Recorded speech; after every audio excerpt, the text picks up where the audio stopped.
இந்த ஆண்டின் முதல் நாள் நம்ம இலக்கிய வனம் 8 தொகை 10 பாட்டு 11 கீழ்கணக்கு அந்த நூல்களுக்கு வந்து விட்டோம். 8 தொகை நற்றிணை நல்ல குறுந்தொகை 500 ஒத்த பதிற்று 10 ஓங்கு பரிபாடல் கற்றறிந்தார் ஏத்தும் கலியோடு அகம்புறம் என்ற எத்திரத்தை 8 தொகை அதை முடிச்சிட்டோம். முருகு பொருநராறு பாணிரண்டு முல்லை பெருகு வளமுதுரை காஞ்சி மறுவினிய கோல நெடுநல் வாடை கோல் குறிஞ்சி பட்டினப்பாலை கடாத்தோடும் 10 அதையும் முடிச்சிட்டோம். 4 அடி 4 மணி 440 5 அடி முப்பால் கழுகங்கோவை இன்னிலைய சொல் காஞ்சியோடு ஏலாதி என்பவை கைநேயமாம் கீழ்கணக்கு. இதுல நாங்க பேச வேண்டியது 4 அடி 4 மணி பேசிட்டோம். நாங்க பேச வேண்டியது எது என்று சொன்னால் இன்னா 40. ஆனால் ஆண்டின் தொடக்கத்தில் எனக்கு இன்னா 40 என்று சொல்ல விரும்பவில்லை. எதெல்லாம் வேண்டாம் நான் சொல்ல வேணும், எதெல்லாம் வேண்டும் தானே சொல்லணும். அதனால இனியவை 40 என்ற நூலை தொடக்கமாக எடுத்துக்கொண்டிருக்கிறேன். இதுல என்ன ரொம்ப சுலபமான ஒரு விஷயம் பாருங்க, 40 பாடல்கள், ஆனால் அது ஒரு நூல். 40 பாடல்களையும் ஒரு நூலாக ஆக்கி கொடுக்கக்கூடிய அளவுக்கு சிறப்பாக இருக்கிறது. இது வரைக்கும் எந்த நூல்லையும் வராத பிரச்சனை இந்த நூல்ல இருக்கு. என்னன்னா, இது மதுரை கணக்காயனார் மகனார் பூதன் சேந்தனார் அவர் செய்ததுன்னு சொன்னாங்க. ஆனா இந்த நூலினுடைய காலம் 5ஆம் நூற்றாண்டு என்று அவர் சொல்லி இருக்கிறார். அது சொல்லப்பட்டிருக்கிறது வரலாறுல. ஆனா பின்னால் வந்த வையாபுரி பிள்ளை, அவருக்கு காலம்தான் ஆராய்ச்சியே. அவர் என்ன சொல்றாரு, இதெல்லாம் கிடையாது, இது 5ஆம் நூற்றாண்டு நூல் அல்ல, இது 9ஆம் நூற்றாண்டு நூல் என்று அதற்கான நிறைய விளக்கங்கள், எந்த 9ஆம் நூற்றாண்டுல பயன்படுத்தக்கூடிய சொற்கள் அதுல பயன்படுத்தப்பட்டதுனாலையும் 5ஆம் நூற்றாண்டுல பயன்படுத்த முடியாத சில சொற்கள் அதுல வராததுனாலையும் இது 5ஆம் நூற்றாண்டு அல்ல என்று அவருடைய வாதம். ஆக இது எந்த நூற்றாண்டா இருந்தா என்ன, நமக்கு எது எது இனியவை என்று காட்டுகின்ற ஒரு நூல் அது. இதுல என்னன்னா, ஒரு சில இனியவை என்று காட்டுகின்ற ஒவ்வொரு வரியிலையுமே இது இனிது இது இனிதுன்னு சொல்லிடும். அந்த மாதிரி ஒரு நூல் பின்னால் வருகின்ற பல இலக்கியங்களுக்கு வழிகாட்டியாக இருந்திருக்கிறது. இந்த ஒரு சினிமால பார்க்கலாம் இல்லையா, ஔவையார் இவர்கிட்ட கேட்பாரு, புதியது எது இனியது எது, இனியது எதுன்னு கேட்கும் போது அவங்க கேட்கிறாங்க, சொல்றாங்க, இனியது கேட்கும் தனி நெடுவலோ இனிது இனிது ஏகாந்தம் இனிது. ஏகாந்தம் தனியா இருக்கிறது ரொம்ப இனிமையானதான். அதனினும் இனிது ஆதியை தொழுதல், அதனினும் இனிது அறிவினர் சேர்தல், அதனினும் இனிது அறிவுள்ளோரை கனவிலும் நனவிலும் காண்பது தானே. அறிவுள்ளவங்களை கனவுலையும் நனவுலையும் பார்த்துட்டு இருந்தா அதை விட இனிமையானது ஒன்றுமே இல்லை என்று சொல்லுகின்றார். அப்படிப்பட்ட இந்த இனியதான இந்த நூலில் நான் ஒவ்வொருத்தருக்கும் என்ன பண்ணியிருக்கேன்னா 8 பாட்டு எடுத்து கொடுத்துருக்கேன். இதுல எந்த பாட்டையும் இப்ப நான் சொல்ல போறதில்லை. இவர்கள் தன்னுடைய 8 பாடல்களை விளக்கிய பிறகு ஏதாவது ஒரு சிறப்பாக நான் சொல்ல வேண்டும் என்று இருந்தால் அதை மட்டுமே சொல்ல விரும்புகிறேன். காலம் ரொம்ப அதிகமாயிட்டதுனால முதல் பேச்சாளரை அழைக்கிறேன். முதல் பேச்சாளர் நம்ம அனுராதா வெங்கடேஸ்வரன். ரங்கராஜ். ஐயோ அப்படியா, இது என்ன புதுமையா இருக்கு, எங்களுக்கு எப்பயுமே அனுராதா தானே ஆரம்பிக்கும்.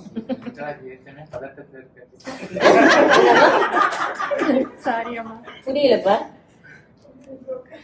ரங்கராஜ்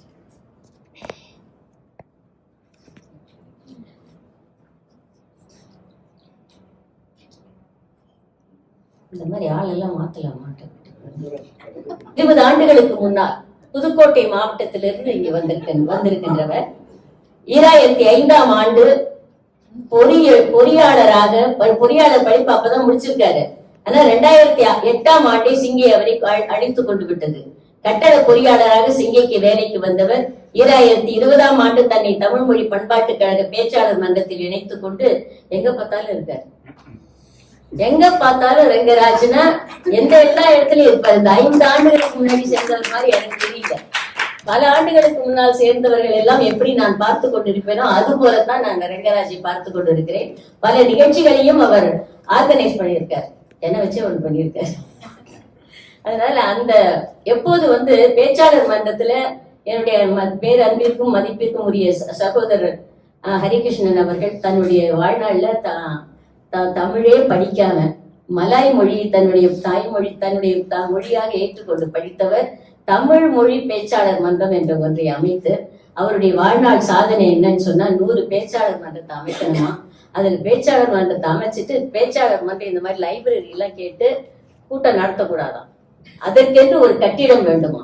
அந்த பேச்சாளர் மன்ற கூட்டங்கள் எல்லாம் அந்த கட்டிடத்திலேயே நடக்கணுமா. எனக்கு என்ன ஆசைன்னு ஓரிரு ஆண்டுகள்ல அது நடந்து முடிச்சிடணும். ஏனென்றால் நாங்க 17 கீழ்கணக்கு முடிக்கிறதுக்குள்ள அது வந்துடணும். நாங்க இலக்கிய வனத்தை தான் தொடங்கி வைக்கணும் என்று ஆசைப்படுகிறோம். எனக்கு இலக்கிய வனம் பாருங்க கிட்டத்தட்ட 4 வருஷமா தொடர்ந்து செய்யறோம். அதனால நாங்க உள்ள போயிட்டா தொடர்ந்து இலக்கிய நிகழ்ச்சிகள் நடத்தணும் இல்லையா? அதனால ஒரு ஆசையினாலும் அந்த இலக்கிய வனம் முதலில் நடக்க வேண்டும் என்பதையே என்னுடைய விண்ணப்பமாக அவருக்கு வைத்துவிட்டு இந்த நிகழ்ச்சியை தொடங்குகிறேன். முதல்ல ரங்கராஜ் அவர்கள் 20 ஆண்டுகளாக இங்கு வந்திருக்கிறேன்னு சொல்றாரு. நான் பேசுவது பாருங்க, நம்ம நல்லா பேசுவோம். முதல் 8 பாடல்கள் நேத்தெல்லாம் விட்டு விட்டா கையில வச்சிருந்தாரு, இன்னைக்கு ஒண்ணுமே இல்லாம நினைக்கிறேன். உன்னெல்லாம் பார்த்தாலே பயமா இருக்கு எனக்கு. நான் ஏன் இவ்வளவு வச்சுட்டு வந்து வணக்கம் அம்மா. இன்றைய தமிழ் மொழி பண்பாட்டுக் கழகம் நடத்தும் இலக்கியவனம் நிகழ்ச்சியை தலைமையேற்று நடத்தும் முனைவர் சரோஜினி செல்லகிருஷ்ணன் அவர்களுக்கு வணக்கத்தை தெரிவித்துக் கொண்டு, செல்லகிருஷ்ணன் ஐயா அவர்களுக்கும், வசந்தம் ராஜு பத்மினி அம்மா, ஹரிகிருஷ்ணன் ஐயா அவர்களுக்கும் இந்த நேரத்தில் என்னுடைய வணக்கத்தை தெரிவித்துக் கொண்டு, இன்று அலை கடல் என திரண்டு வந்திருக்கும் பார்வையாளர்கள் உங்கள் அனைவரையும் இருகரம் கூப்பி அன்புடன் வரவேற்று உங்கள் அனைவருக்கும் என்ற வணக்கத்தை சமர்ப்பிக்கின்றேன். இன்றைய இலக்கியவனம் நிகழ்வில் இனியவை 40 ஒரு புத்தாண்டில் ஒரு நிகழ்ச்சி, இலக்கியவனம் முதல் நிகழ்ச்சி நடக்கின்றது. அது இனிய நிகழ்ச்சியாக அமைய வேண்டும் என்று இனியவை 40 எடுத்து அதற்கு ஒரு 5 பேச்சாளர்களை கொண்டு இந்த நிகழ்ச்சி நடத்துறாங்க.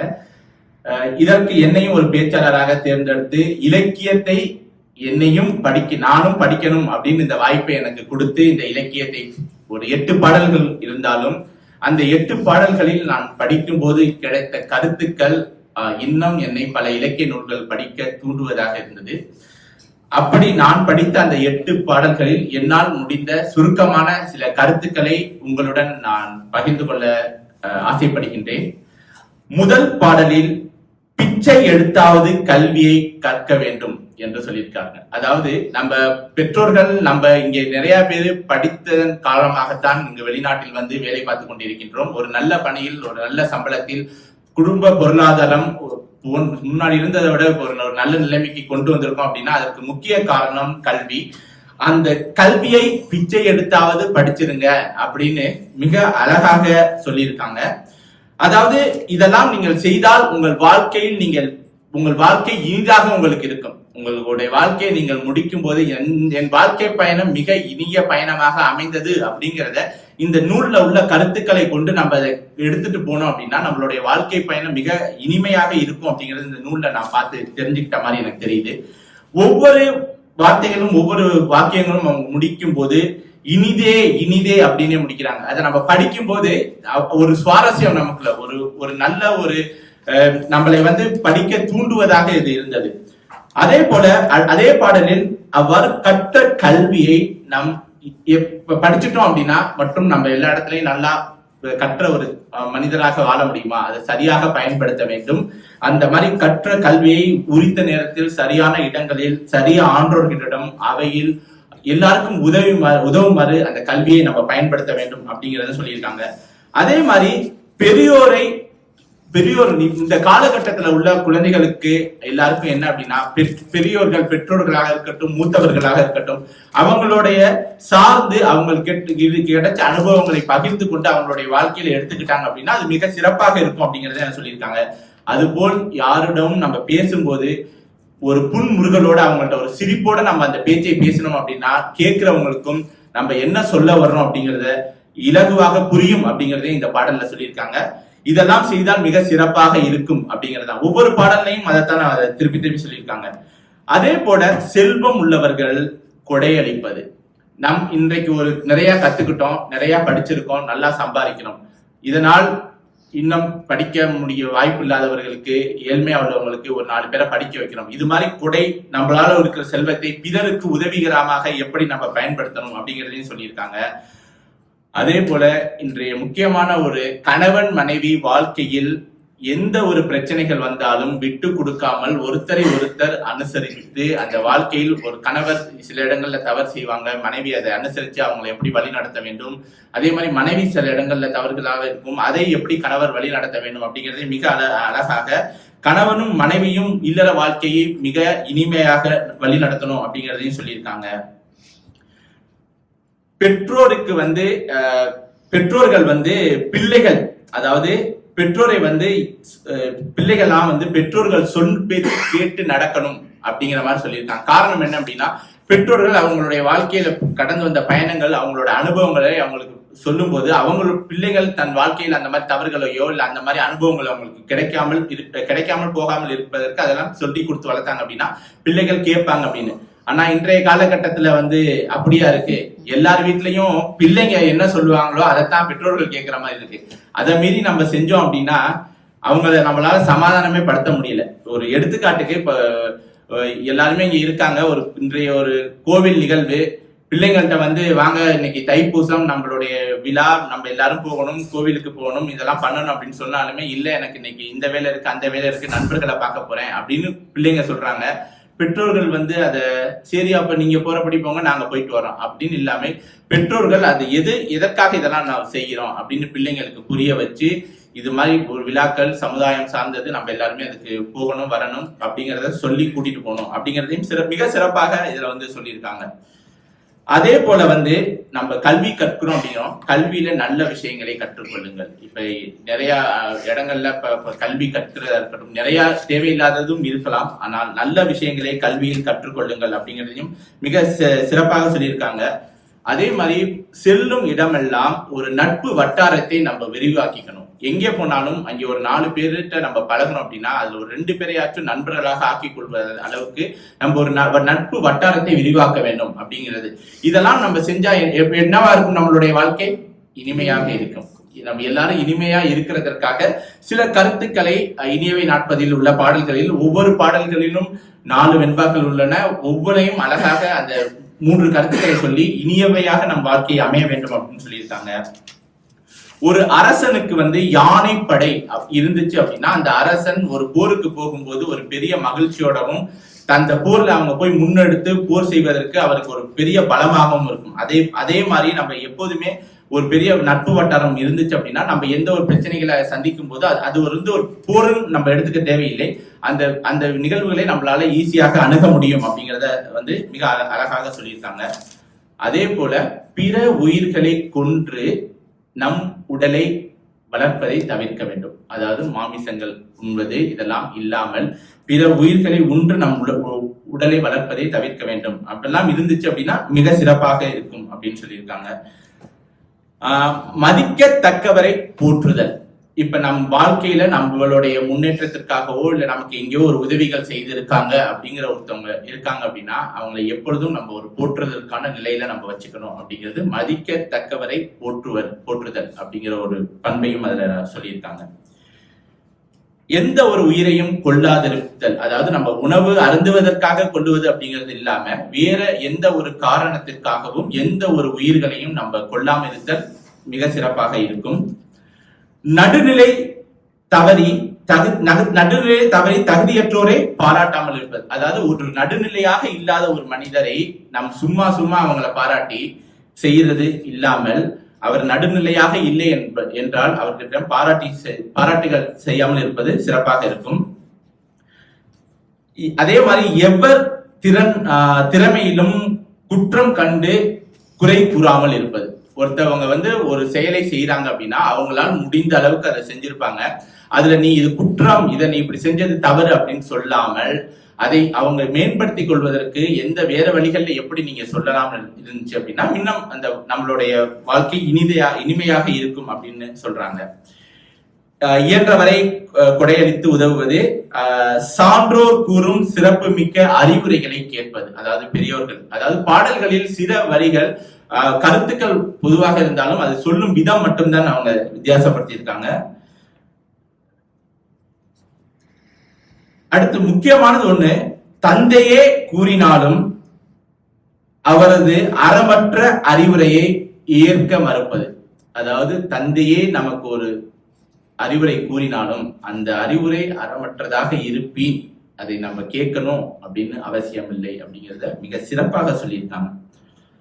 அதே மாதிரி ஒவ்வொருவருக்கும் ஒவ்வொரு பணிகள் இருக்கும், அந்த பணிகளை ஒட்டி அவங்க அதை சிறப்பா செய்யணும், இந்த பணிகள் இவங்க செய்யணும் அப்படின்னு இருக்கிற பணிகளை அவங்க செய்யணும் அப்படிங்கிறதையும் அவங்க சிறப்பா கூறியிருக்காங்க. அதே மாதிரி ஒரு உறவுகளின் மீது பற்று கொண்டவர் தான் ஒரு படைக்கு தளபதியாக இருக்க வேண்டும். அதாவது ஒரு உறவுகள்னா ஒரு சுற்றத்தார் மீது ஒரு பாசம், ஒரு பற்று உள்ளவர்கள் அந்த இடத்திற்கு அவங்களுக்கு ஒரு தலைவராக இருந்தார்கள், அவர்களை அனுசரித்து அதை கொண்டு போவாங்க அப்படிங்கிறதுக்காக அதை சொல்லியிருக்காங்க. மிக சிறப்பு. இதே போல போர் வீரர்களின் வலிமையான குதிரை படையை பெற்றிருப்பது. குதிரை அப்படிங்கிறது அதோடைய வேகம் மிக அதிகமாக இருக்கும். அப்படி ஒரு வேகத்தை உள்ள குதிரை படையை அவங்க வச்சிருந்தாங்க அப்படின்னா போர் வீரர்கள் அதை போரை சுலபமாக அணுகுவார்கள். இத மாதிரி நம்மளுடைய வாழ்க்கையில இந்த பாடங்களை எடுத்துக்கொண்டு மிக அருமையான இனிமையான பாடங்களை எடுத்துக்கொண்டு நம் வாழ்க்கையை பயணிக்கும் போது நம்முடைய வாழ்க்கையும் ஒரு இனிமையான வாழ்க்கையாக இனியவை 40 போன்று ரெங்கராஜின் வாழ்க்கை இனிய வாழ்க்கையாக இருந்தது அப்படிங்கிற ஒரு வாழ்க்கை பயணத்தை நான் பயணித்ததாக இருக்கும். இந்த வாய்ப்பை நல்கிய உங்கள் அனைவருக்கும் இந்நேரத்தில் நன்றியை கூட கடமைப்பட்டிருக்கின்றேன். நன்றி அம்மா.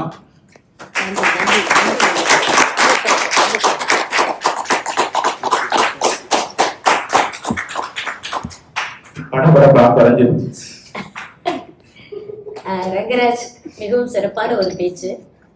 ரங்கராஜ் பேச்சுலேருந்து உங்களுக்கு நல்லா தெரிஞ்சுக்கணும், எல்லாமே நடைமுறை வாழ்க்கையில நீ நல்லவனா இருக்கிறதுக்கு என்னென்ன செய்யணும். அதுல என்னன்னா 5ஆம் நூற்றாண்டுலயே ஒருத்தர் சொல்லி வச்சிருக்காரு பாருங்க, 22ஆம் நூற்றாண்டில் நம்ம எப்படி வாழணும்னு. அதுதான் மிகவும் பாராட்டுக்குரிய செய்தியாக இருக்கிறது. இதுல இந்த நிகழ்ச்சி என்ன சொல்றது, நின்று வழி நடத்தக்கூடிய எனது அன்பிற்குரிய சகோதரி பத்மினி அவர்களுக்கும் என்னுடைய வணக்கத்தை சொல்லி, அதன் பிறகு எல்லாத்துக்கும் நிழலா இருந்துகிட்டு ஆனா எங்கேயுமே காணாம இருப்பாங்க வசந்தம் அம்மா எல்லாம் இல்ல, வசந்தம் அவர்களுக்கும் என்னுடைய வணக்கத்தையும் பாராட்டையும் தெரிவித்துக் கொள்கிறேன். ரங்கராஜ் ரொம்ப சிறப்பான ஒரு பேச்சு. நேற்று சின்ன சின்ன பிட்டா வச்சு இன்னைக்கு அருமையான ஒரு பேச்சாக பேசியிருக்கீங்க. அதுல வேற ஹைலைட்டர் வேற எங்க பார்த்தாலும் நமக்கா ரொம்ப பயமா போச்சு. நம்ம போய் இப்பதான் பார்க்கலான் இருக்கோம், இவர் என்ன ஹைலைட்டர் எல்லாம் வச்சுட்டு இருக்காரு அப்படின்னு சொல்லிட்டு. இதுல இந்த பிச்சை புகினும் கற்கை நன்றே சொன்னார் பார்த்தீங்களா, நல்லா யோசித்து பாருங்க. இருக்கிறதுலே ரொம்ப கேவலமான ஒன்று பிச்சை எடுப்பது என்றுதான் எல்லோரும் நினைத்து கொண்டிருக்கிறார்கள். இன்னைக்கு இன்னைக்கு உள்ள இந்த நவநாகரிக யுகத்துல சன் டிவில ஒரு தொடர் வந்து கொண்டு இருக்கிறது. ஐ திங்க் 3 முடிச்சுன்னு நினைக்கிறேன். அதுல அந்த கதாநாயகி அவனிடம் மனதை செலுத்தக்கூடிய நிலை எப்போது வருகிறது என்று சொன்னால், இவளுக்கு உடல்நிலை சரியாக இல்லாத போது நீ பிச்சை எடுத்து அந்த காசுல 20 பேருக்கு சாப்பாடு வாங்கி கொடுக்கணும் போது ரொம்ப பெரிய பணக்காரன் அவன் போய் பிச்சை எடுக்கிறான் பாருங்க. அப்ப ஒரு 8 அணாவோ ₹1 குறைஞ்சு போயிடும், அந்த காசுக்கு 2 ரூபா குறைஞ்சு போயிடும்னு நினைக்கிறேன். அந்த 500 ரூபா கொடுத்து சாப்பாடு வாங்கி கொடுக்கறதுக்கு அந்த 2 ரூபாய்க்கு அவன் அவ்வளவு கஷ்டப்படுவான். அப்போதுதான் அந்த பணத்தின் அருமை தெரிந்து கொண்டான். அவன் என்ன நினைக்கிறா, இவ்வளவு பெரியவன் பிச்சை எடுத்திருக்கானே, அந்த ஒண்ணுதான் அவன் மனசுல திரும்ப திரும்ப வருது. இந்த கதைக்காக நான் சொல்லல, இந்த உலகத்தில் கூட அந்த பிச்சை எடுப்பது என்பது நவநாகரிகமா பிச்சை எடுத்துறாங்க, நோட்டெல்லாம் காமிச்சு, அது வேற. ஆனால் வாயை திறந்து எனக்கு கொடு, ஏற்பது இகழ்ச்சி என்று சொன்னார்கள் அல்லவா. அதான் சொன்னாங்களே, அந்த கை ஒருத்தன் கை கொடுக்கிறது மேலேயும் பெறுபவன் கை தாழவும் இருப்பதே தவறு என்று சொன்னார்கள். அப்படி கூட இருக்கக்கூடாது. அதனால்தான் அவர்கள் கோபம் வருது இல்லையா. திருக்குறள்ல சொல்றாருல்ல, நம்ம சாதாரணமா சொல்றது இங்க பிச்சை. இந்த பாடல் எப்படி சொல்லுகிறது என்று சொன்னால், பிச்சை புக்காயினும் கற்றல் மிக இனிதே, பிச்சை புக்காயினும் கற்றல் மிக இனிதே. இப்ப இந்த பாடல் சொல்லுவது இது. ஆனால் பிச்சை எவ்வளவு மோசம் என்று சொன்னால், திருக்குறள்ல சொல்றாரு, இறந்தும் உயிர் வாழ்தல் வேண்டின் பறந்து கெடுக உலகியற்றியார். நான் பிச்சை எடுத்துதான் சாப்பிடணும்னா எவன்டா இந்த உலகத்தை படைச்சான், அவன் அழியட்டும்ன்றாரு. அப்ப பிச்சை எடுப்பது எவ்வளவு கேவலமான ஒரு செயல் என்று சொல்லுகிறார். ஆனால் அவரே சொல்றாரு, உற்றுடைய உதவியும் உருபொருள் கொடுத்தும் பிட்டை நிலை முனியாது கற்றல் நன்றே, எப்படியாவது படி அப்படின்றாரு. பாரதி என்ன சொன்னார், அங்க ஒரு ஏழைக்கு எழுத்தறிவித்தல் அப்படின்றார். நல்லா கவனிச்சு பாருங்க, ஏழைக்கு எழுத்தறிவித்தல். செல்வந்தன் போய் பிச்சையே எடுக்க மாட்டான். ஆனால் இவன் என்ன நினைப்பான், திடீர்னு ஒரு மரியாதை பார்த்துட்டு நான் போய் பிச்சை எடுக்க மாட்டேன்மா, பரவாயில்ல போய் பிச்சை எடு, பிச்சை புக்காயினும் கற்றல் நன்றே என்று சொல்லுகிறார். இதுல இந்த பாட்டுல ஒரு முக்கியமான ஒரு செய்தி பாத்தீங்களா, ஆண் படிக்கணும் பெண் படிக்கணும்னு சொல்லல, ஆண் படிக்கணும் பெண் படிக்கணும்னு சொல்லல. கல்வி அப்போது எல்லோருக்கும் பொதுவாக இருந்தது. இன்னைக்கு ஒரு எக்ஸாம் கொஸ்டின் பேப்பர்ல என்ன ஒரு கேள்வி வரும்னு சொன்னா, இந்த கேள்வி வந்திருக்கு, ஒரு பெண் வந்து எழுதுறா. என்ன எழுதுறான்னா, நான் வந்து மிகப்பெரிய ஒரு உயர் கல்வி படிக்கணும்னு நினைக்கிறேன். ஆனால் என் பெற்றோர் என் அண்ணனுக்கு கொடுக்கக்கூடிய அந்த மரியாதையை எனக்கு கொடுக்க மறுக்கிறார்கள். இன்னைக்கு இங்க ஓய்வல்ல ஒரு கொஸ்டின் பேப்பர்ல இருக்கு. அதாவது எனக்கு கொடுக்க மறுக்கிறார்கள். அப்போது பெண்ணெல்லாம் படிச்சா தேவையில்லையான்னு நினைக்கிறாங்க. அவர்களுக்கு எப்படி நான் இதை உணர்த்துவதுன்னு தன்னிட்ட தோழிகிட்ட ஆலோசனை கேட்பதாக ஒரு கடிதம் வருகிறது. அப்போது இன்றைக்கும் பெண் கல்வி என்பது கேள்விக்குறியாக இருக்கக்கூடிய ஒரு காலகட்டத்துல ரொம்ப மிகப்பெரிய ஒரு உயர்ந்த நவநாகரி நாட்டில் நாம் வாழ்ந்து கொண்டிருக்கிறோம். ஆனால் இன்றைக்கு பெண் கல்வி என்பது அவ்வளவு கஷ்டமா இருக்கு. ஆனா சங்க காலத்துல பாருங்க, எத்தனை பெண் புலவர்கள். ஔவையார் கேட்காத கேள்வியா? ஔவையார் என்ற ஒரு பாடல், அந்த ஔவையார் வந்து என்ன சொன்னாங்க, கேட்காத கேள்வி இல்லையே ஆண் புலவர்களை எல்லாம் பார்த்து. ஒரே நாள்ல ஒரு மன்னன் சொல்றான், நீ நாளைக்கு வந்து 4 கோடி பாடல் எழுதிட்டு வரணும். எல்லாரும் வந்து உட்கார்ந்து இருக்காங்க. ஔவையார் அந்த பக்கம் வராங்க. என்னன்னா 4 கோடி பாடல் நாளை காலைக்குள்ள நாங்க இத்தனை பேர் முயற்சி பண்ணாலும் எப்படி எழுதுறது? நீ நாளை காலையில 4 கோடி பாடல் வரும்னு போய் சொல்லிடு மன்னன்ட்டாங்க. அவங்க வந்து நிக்கிறாங்க. வந்து நின்ன உடனே எங்கே 4 கோடி பாடல்? அவன் நினைச்சிட்டு இருக்கான் வெறும் ஓலைச்சுவடிகள் எல்லாம் வரும்னு. இந்த வருது 4 கோடி பாடல்னாங்க. உண்ணீர் என்று உபசரியார் தம்மனையில் உண்ணாமை கோடி பெறும். உண்ணா இல்லையான்னு கேட்டாங்க. ஆமா, சாப்பிடுன்னு சொல்லாதவங்க தம்மனையில சாப்பிடுறது சாப்பிடாம இருக்கிறது கோடி பெறும். ஈயனை இரத்தல் இழிந்தென்று அதன் எதிர் ஈயேன் என்றால் அதனிலும் விழிந்தென்று. ஈயனை இரத்தல் இழிந்தென்று. எனக்கு ஒரு வேணும் கேட்கறது அசிங்கம், அதுக்கு எதிர்க்க நான் கொடுக்க மாட்டேன்னு சொல்றது அதை விட அசிங்கம். எத்தனை அசிங்கம் பாருங்க. இதுல வந்து உண்ணீர் என்று உபசரியார் தம்மணியில் உண்ணாமை கோடி பெறும். கோடி கொடுத்தும் நான் குடிப்பிறந்தார் தம்மோடு கூடுவதே கோடி பெறும். கோடான கோடி கொடுப்பினும் தன்னுடைய கோடாமை கோடி பெறும். நாக்கு வளைஞ்சு பொய் சொல்லக்கூடாது, பொய் சாட்சி சொல்லக்கூடாது. கோடான கோடி கொடுப்பினும் தன்னுடைய நாக்கோடாமை கோடி பெறும். கோடி கொடுத்தும் நான் குடிப்பிறந்தார் தம்மோடு கூடுவதே பெறும். கூடுவதே கோடி பெறும். அந்த கோடான கோடி அவனுக்கு பணம் கொடுத்து அவனுடைய நட்பு கிடைக்கிறது என்றால் பரவாயில்ல கொடுங்கிற. என்னென்ன நட்பை பத்தி அவர் சொன்னார் இல்லையா? நண்பர்கள் எந்தெந்த இடத்துக்கெல்லாம் போனால் நட்பு வேணும் என்று சொன்னாங்களோ, அதாவது நீ போ மச்சான் நான் பாத்துக்கிறேன், அந்த வார்த்தை இன்னைக்கு சொல்ற வார்த்தை. ஆனால் அதை எப்படி சொல்லுவார்கள்? நேத்துக்கு இங்கேயே நடந்த ஒரு நிகழ்ச்சி. உமாவுக்கு வந்து காலையில ஊருக்கு போகணும். நண்பர்களை எல்லாம் அழைத்து இந்த நிகழ்ச்சியை சரிவர நடத்தி விடுங்கள் என்று சொல்லிவிட்டு சென்று விட்டார். அப்ப இந்த நண்பர்கள் மேல கொண்ட நம்பிக்கை, அந்த நண்பர்கள் தேவை என்று ரங்கராஜ் அவர்கள் ரொம்ப அழகா சொன்னார். அதனால பெண்களுக்கு கல்வி வேணுமா இல்லையான்ற கேள்வியே இல்லை. அந்த பிச்சை புக்காயினும் கற்றல் நன்றுதான். ஏன்னாக்கா படிக்காதவங்க யாருமே இல்லையே. நச்சல்லையார் இருந்தாங்க, காக்கை பாட்டினியார் இருந்தாங்க, ஔவையார் இருந்தாங்க. இத்தனை அதுவும் என்னன்னா காணாது ஈத்த இப்பொருட்கு யாரும் ஒரு வாணிக பரிசுல நல்லேன் போடாட்டு போயிட்டாங்க. அந்த ஒரு அம்மா வந்து ஔவையார் வந்து உட்கார்ந்துருக்காங்க. அவன் வந்து பாப்பான், மன்னன் தன்னை பார்ப்பான் என்று உட்கார்ந்துருக்காங்க. இவ்வளவு நாளா உட்கார்ந்துருக்காங்களே, இவங்களுக்கு பரிசு பொருள் கொடுத்துருவோம்னு கொடுத்து அனுப்பினான். அதுக்கு என்ன பதில்னா திருப்பி கொடுத்துட்டு, காணாது ஈத்த இப்பொருட்கு யாரும் ஒரு வாணிக பரிசுல நல்லேன். நான் என்ன ஒரு ஓலைச்சுவடியில 4 வரி உனக்கு பாட்டை எழுதி கொடுத்துட்டு காசு வாங்கி போவேன்னு நினைச்சியா? நான் ஒண்ணு வாணிக பரிசுல கிவ் அண்ட் டேக், ஒன்று கொடுத்துட்டு ஒண்ணு வாங்கிட்டு போற ஆள் இல்லைன்னு சொல்லிட்டு போனவங்க. அப்படிப்பட்ட ஒரு மிகப்பெரிய ஒரு தைரியம் இருந்த ஒரு பெண்மணிகள்லாம் பார்த்திருக்காங்க. அது மட்டும் இல்லையே, களப்பிரர் காலத்துல வந்து காரைக்கால் அம்மையார் இல்ல, ஒரு அற்புத திருவந்தாதி இல்ல, முதலாக வெளிவந்த அற்புத திருவந்தாதியை ஒரு பெண்ணால் அல்லவா பாடப்பட்டிருக்கிறது. அதாவது ஆண்டவனை பார்த்து அப்பான்னு கூப்பிட்டாங்க இல்லையா, அவங்கதான் அம்மான்னு கூப்பிட்டாங்க. இதுல என்ன ஒரு பெரிய ஒரு சின்ன நயம் இருக்குன்னா, இவங்க தலையால நடந்து வராங்க. அப்ப நடந்து வரும்போது இவங்க கூட இருக்கவங்க கேட்கிறாங்க, இவங்க யாரு இவங்க தலையால நடந்து வராங்களேன்னு பார்வதி கேட்கிறாங்க. இவள் நம்மை பேணும் அம்மைதான் அப்படிங்கிறாரு. அம்மையே என்று நாதன் அழைக்க நம்ம என்ன சொல்லியிருப்போம், மகனேன்னு சொல்லியிருப்போம் இல்லையா? அம்மான்னு கூப்பிட்டுட்டாரு சாமியே, அதனால அப்ப நமக்கு அவர் மகன் இல்ல, அவங்க அப்பான்னு திருப்பி கூப்பிட்டாங்களாம். அப்பான்னு கூப்பிட்டுருக்காங்க.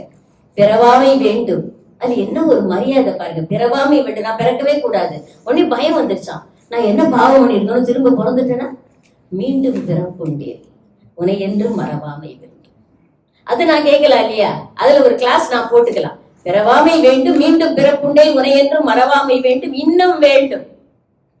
அதாவது நீ ஆடும் போது நான் மகிழ்ந்து பாடி உன் காலடியில் இருக்க வேண்டும் என்று சொன்னார் திருவாலங்காட்டுல. இன்னைக்கு கீழே எலும்புருவாக நடராஜர் ஆட அவர்கள் உட்கார்ந்துருக்காங்க. எலும்புருவாக அந்த பெண் இருக்கிறார். அப்படிப்பட்ட பெருமை வந்தது அல்லவா பெண்ணுக்கு. அதனால அந்த கல்வி என்பது மறுக்கப்பட்டதில்லை பெண்ணுக்கு. மாதவி மணிமேகலையும் இல்லாத ஒரு கல்வி கல்வி கல்வி தகுதியா, அவர்களுக்கு இருக்கக்கூடிய இசை ஆற்றலா, அவர்களுக்கு இல்லாத இசை ஆற்றலா, எல்லாமும் இருந்தது. ஆனால் அப்படிப்பட்ட கல்வியை மனிதர்களே பிச்சை புக்காயினும் கற்றுக்கொள்ளுக. அது கற்றுக்கொள்ளாமல் இருந்து விடாதீர்கள்.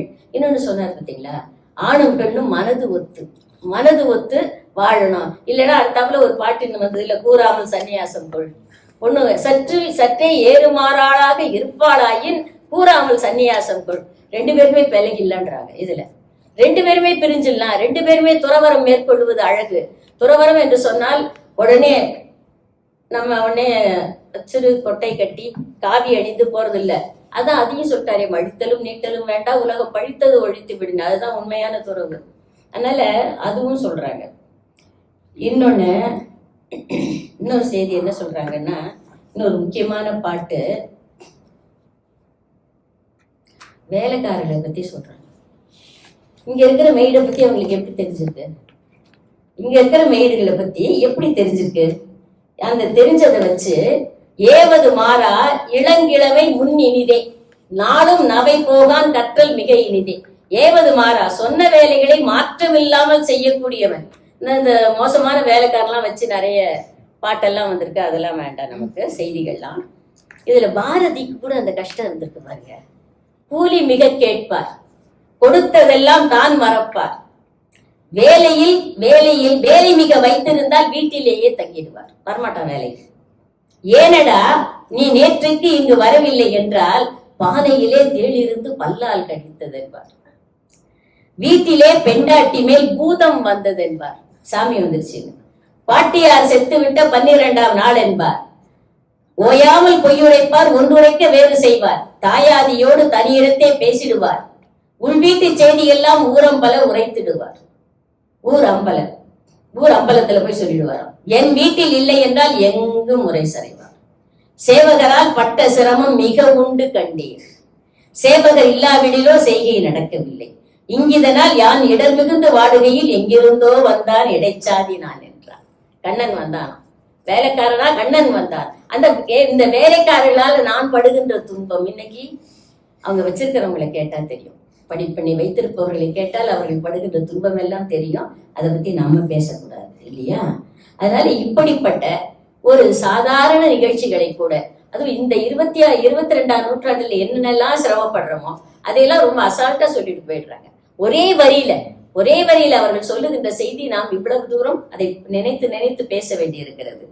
அதனால ரங்கராஜ், மீண்டும் ஒருமுறை வாழ்த்துக்கள். அடுத்த சுரேஷ் எப்ப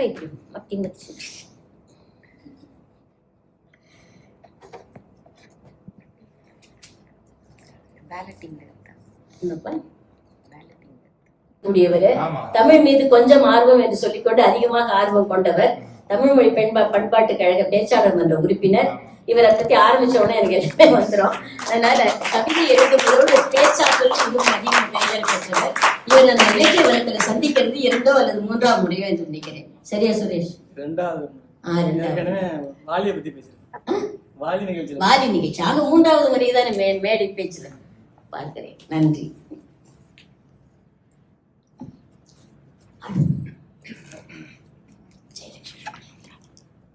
எனக்கு அப்புறம்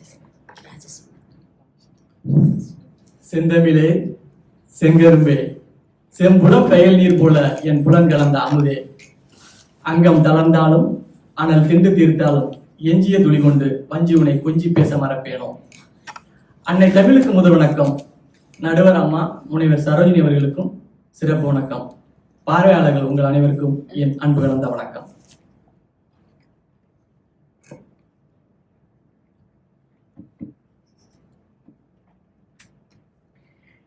இனிது வாழ்வு இனிது, இனியவை 40 கற்று மதித்து நடந்தால் மேலும் இனிது.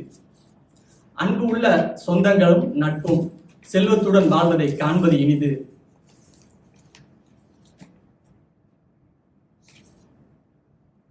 பரந்த வானில் அழகிய நிலா உலாவன் காட்சியின் இது. குற்றமில்லா செயல்களை மட்டும் எல்லா தருணங்களிலும் செய்து எல்லா உயிர்களிடத்திலும் அன்பாக இருத்தல் அதனினும் இனிது. இந்த தருணத்தில் எனது தாத்தாவை நினைவு கொள்வது எனக்கு மிகவும் இனிது. அவர் ஒரு முறை என்னிடம் சொன்னார், நான் சிறிய வயதிலிருந்து மிகவும் கஷ்டப்பட்டவன். எனக்கு வேட்டி கூட இடுப்பில் தங்காது, அந்த அளவுக்கு ஒரு வறுமை. இப்பொழுது உன்னை இந்த தருணம் இப்படி ஒரு மகிழ்ச்சியான தருணத்தில் பார்க்கும் பொழுது மிகவும் மகிழ்ச்சியாக இருக்கிறது என்று சொன்னார். முதல் முறையாக நமது சொந்தங்களில் ஒரு புதிதாக வீடு கட்டி குடி போகும் உன்னை பார்த்து ஆசீர்வாதிப்பதில் எனக்கு மிகவும் மகிழ்ச்சி என்று சொன்னார். இதைதான் இனியவை 40 கூறுகிறது. இனியவை 40 எனக்கு கொடுக்கப்பட்ட பாடல்கள் 9 to 16 வரை 8 பாடல்கள். இவற்றை நான் ஒரு 5 பிரிவுகளாக பிரித்து இங்கே வழங்க இருக்கிறேன். முதலாவதாக சுயமரியாதை. சுயமரியாதையுடன் வாழ்வது என்பதுதான் மனிதனுக்கு மிகவும் முக்கியம். சுயமரியாதை என்றால் என்ன? கடனே இல்லாமல் மனிதன் வாழ வேண்டும் என்று இனியவை 40 கூறுகிறது. நீங்கள் இப்போது நிதர்சன வாழ்க்கையில் எண்ணி பாருங்கள், கடன் இல்லாமல் யார் வாழ்கிறார்கள்? தனி மனிதன் முதல் அரசாங்கம் வரை கடன் வாங்குகிறது. இதுதான் இன்றைய நிதர்சன உண்மை. தீய குணம் உள்ளவர்களிடமிருந்து விலகி இருக்க வேண்டுமா? அவர்கள் எவ்வளவு பெரிய பதவியில் இருந்தாலும் சரி, செல்வந்தர்களாக இருந்தாலும் சரி, அவர்களிடமிருந்து விலகி இருக்க வேண்டுமா? இந்த நிதர்சன வாழ்க்கையை நீங்கள் ஒப்பிட்டு பாருங்கள். அப்படி ஒரு தீய குணம் உடையவர்களை பற்றி அவர்களை சூழ்ந்துதான் மிகப்பெரிய ஒரு கூட்டமே இன்று உலகிக் கொண்டிருக்கிறது. நல்ல குணம் என்று ஒருத்தர் இருந்தால், நல்ல குணம் உள்ள ஒரு மனிதர் இருந்தால் அவர்களை விட்டு விலகி வருகிறார்கள். மாறாக எதிர்மறையாக இந்த உலகம் செயல்பட்டுக் கொண்டிருக்கிறது. இதைதான் சொல்ல இருக்கிறேன். அடுத்தது நேர்மை. நேர்மை என்பது ஒரு மனிதனின் சொல், செயல்பாடு, சொல், செயல், சிந்தனை, இந்த மூன்றிலும் நேர்மை இருக்க வேண்டும். இதுவும் இந்த நடைமுறை வாழ்க்கையில் எங்கேயாவது பார்க்க முடிகிறதா? எங்கேனும் விரல் விட்டு எண்ணக்கூடிய அளவில் தான் இருக்கிறது. தீய வழியில் பிழைப்பு நடத்தி பசியை போக்க கூடலாம். அப்படி நம்மளுக்கு ஒரு சூழ்நிலை, தீய வழியில் தான் பிழைப்பு நடத்தி ஒரு பசியை போக்க வேண்டும் ஒரு சூழல் வந்தால் செத்து போய் என்று சொல்கிறது. அப்படி ஒரு செத்தால் கூட அதுவே இனிமை என்று இந்த இனியவை 40 நம்மளுக்கு சொல்கிறது. உயிர் போகும் நிலைமை வந்தால் கூட நல்ல பண்பு போனாலும் நல்ல பண்பு,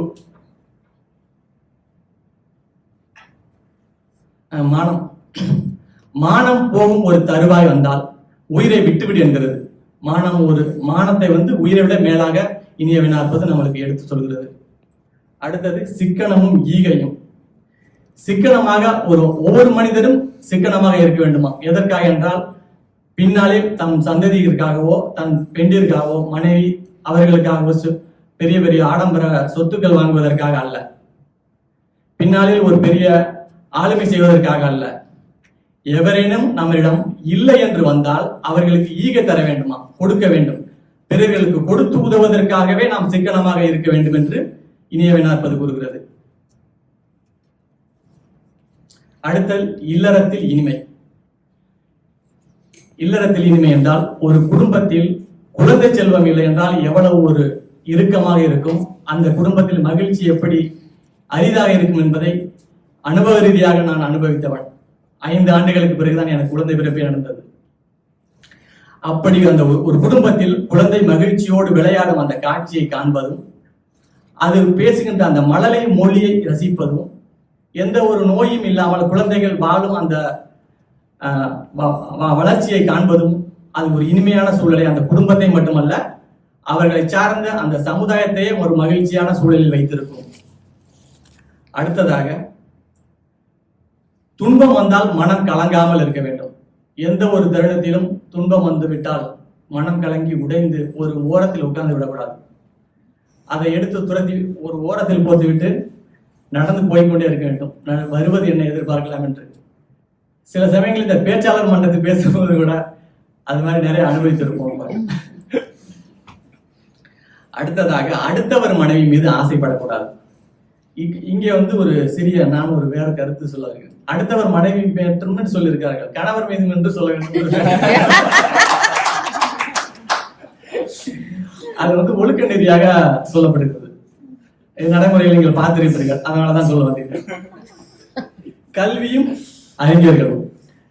தான் கற்ற கல்விக்கு என்ன பெருமைன்னா, இந்த மாதிரி பெரிய அறிஞர்கள் கூடியிருக்கிற சபையில நான் கற்ற வந்த பெண்ணிக்கு வந்து கற்றிருக்கட்டும் தான் நான் இணையவை 40 படிச்சு வந்திருக்கேன். இது வந்து உங்கள் முன்னாடி சொல்லி அந்த பகிர்ந்து பேசுறது பாருங்க, அதுதான் அந்த மகிழ்ச்சி. எனக்கு அந்த ஒரு மகிழ்ச்சி தான் கல்வி மகிழ்ச்சி தான், மிகப்பெரிய கல்வி மகிழ்ச்சி. அறிஞர்கள், அதாவது வந்து நம்மகிட்ட வந்து இப்ப நிறைய செல்வம் இருக்கு. சிலர்கள் வந்து எப்ப போய் கேட்டாலும் கொடுத்துக்கிட்டே இருப்பாங்க. அந்த மாதிரி நிறைய அடுத்தவர்களுக்கு ஈகை குணம் உள்ள செல்வேந்தர்கள்ட்ட அந்த செல்வம் குறையாமலே இருக்கணுமா. அந்த மாதிரி குறையாமலே இருந்துச்சுன்னா அதுதான் இனிதான். சில பேர் வந்து நம்ம போய் கேட்டோம்னா உடனே இல்லைன்னு சொல்லுவாங்க, கூட்டிட்டு வருவாங்க ஆகிற. நம்ம வந்து கேட்டா இல்லப்பா இப்பதான் நாடே கடல்ல இருக்கு சொல்லுவாங்க. அந்த மாதிரி இல்லை, அந்த மாதிரி இருக்கவங்களுக்கு கிடையாது. அடுத்தவர்கள் கொடுப்பதற்காகவே சிலர் பிறந்திருப்பார்கள். அவர்கள் மாதிரி இருக்க வேண்ட செல்வங்கள் நிறைந்திருப்பது வளர்ந்து அந்த அளவு வந்து இனிமையானதான்.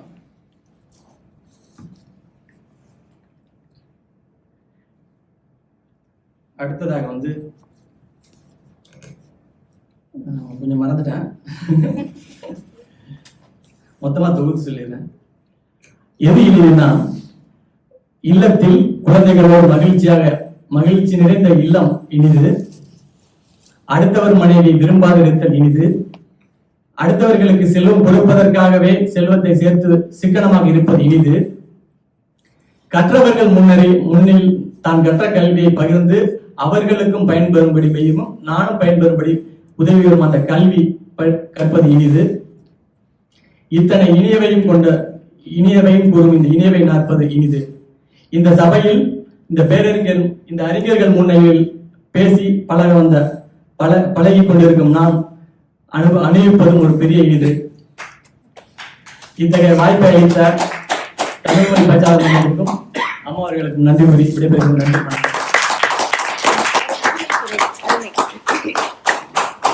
ரொம்ப அழகா சொன்னீங்க. அது வேற ஒரு 5 விதமா பிரிச்சு எடுத்துக்கிட்டு சுயமரியாதையோடு இருக்க வேண்டும், நேர்மையோடு இருக்க வேண்டும். இதுல வந்து ரொம்ப ஒரு கஷ்டம் பாருங்க. அடுத்தவன் மனைவி மீது ஆசைப்படாதெல்லாம் நினைக்காதீங்க. கம்பராமாயணத்தை வச்சுக்கிட்டு அடுத்தவர் கணவர் மீதும் ஆசைப்படாதீர்கள். இதுலயே இந்த மாதிரி ஒரு தப்பு நடந்திருக்க கூடாது. நீங்கள் வந்து உங்கள் மனைவி மேல் காட்டுகின்ற பரிவும் அன்பும் பார்க்கின்ற இன்னொரு பெண்ணுக்கு தனக்கு இவன் கணவனாக இருந்தால் அதே பரிவும் அன்பும் தனக்கு கிட்டாதோ என்ற எண்ணத்தின் காரணமாக கூட அந்த பெண்கள் வழி தவறி போகக்கூடும். அதனால நம்முடைய பரிவையும் அன்பையும் பத்திரமாக பாதுகாத்து வைத்துக் கொள்ள வேண்டும் என்பதையே இந்த நேரத்தில் என்னுடைய அறிவுரையாகவும் சொல்லிவிடுகிறேன். அடுத்தது கடனை பத்தி சொன்னார். எல்லாரும் சொல்ற ஒரு வார்த்தை தெரியுமா? சுரேஷ் வந்து ரொம்ப அழகா சொன்னாரு. சுரேஷ், உங்க வீட்டுல முதல் வீடு கட்டுறவங்க மட்டும் இல்ல, முதல் மாடி வீடு கட்டுகின்றவராகவும் நீங்கள் தான் இருப்பீர்கள், நில நீச்சு உள்ளவராக.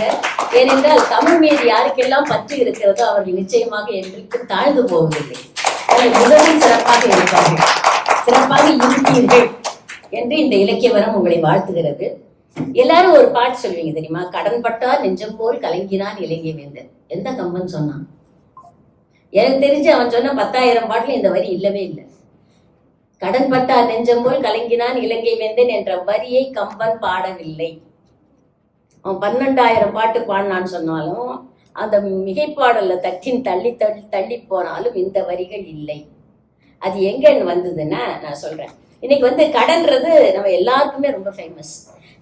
சிங்கப்பூர்ல சொல்லுவாங்க தெரியுமா, நம்ம கிட்ட இருக்கிறதெல்லாம் பேப்பர் செல்வம், தாள்கள் அடிப்படையாக வந்த செல்வம். வீடா அதுக்கான டாக்குமெண்ட், காரா அதுக்கான டாக்குமெண்ட், நான் வாங்கின கடனா கடன் அட்டை, இப்படி என்னிடம் இருக்கிற காசா அதுக்கு அந்த நம்ம வந்து டெபிட் கார்டு.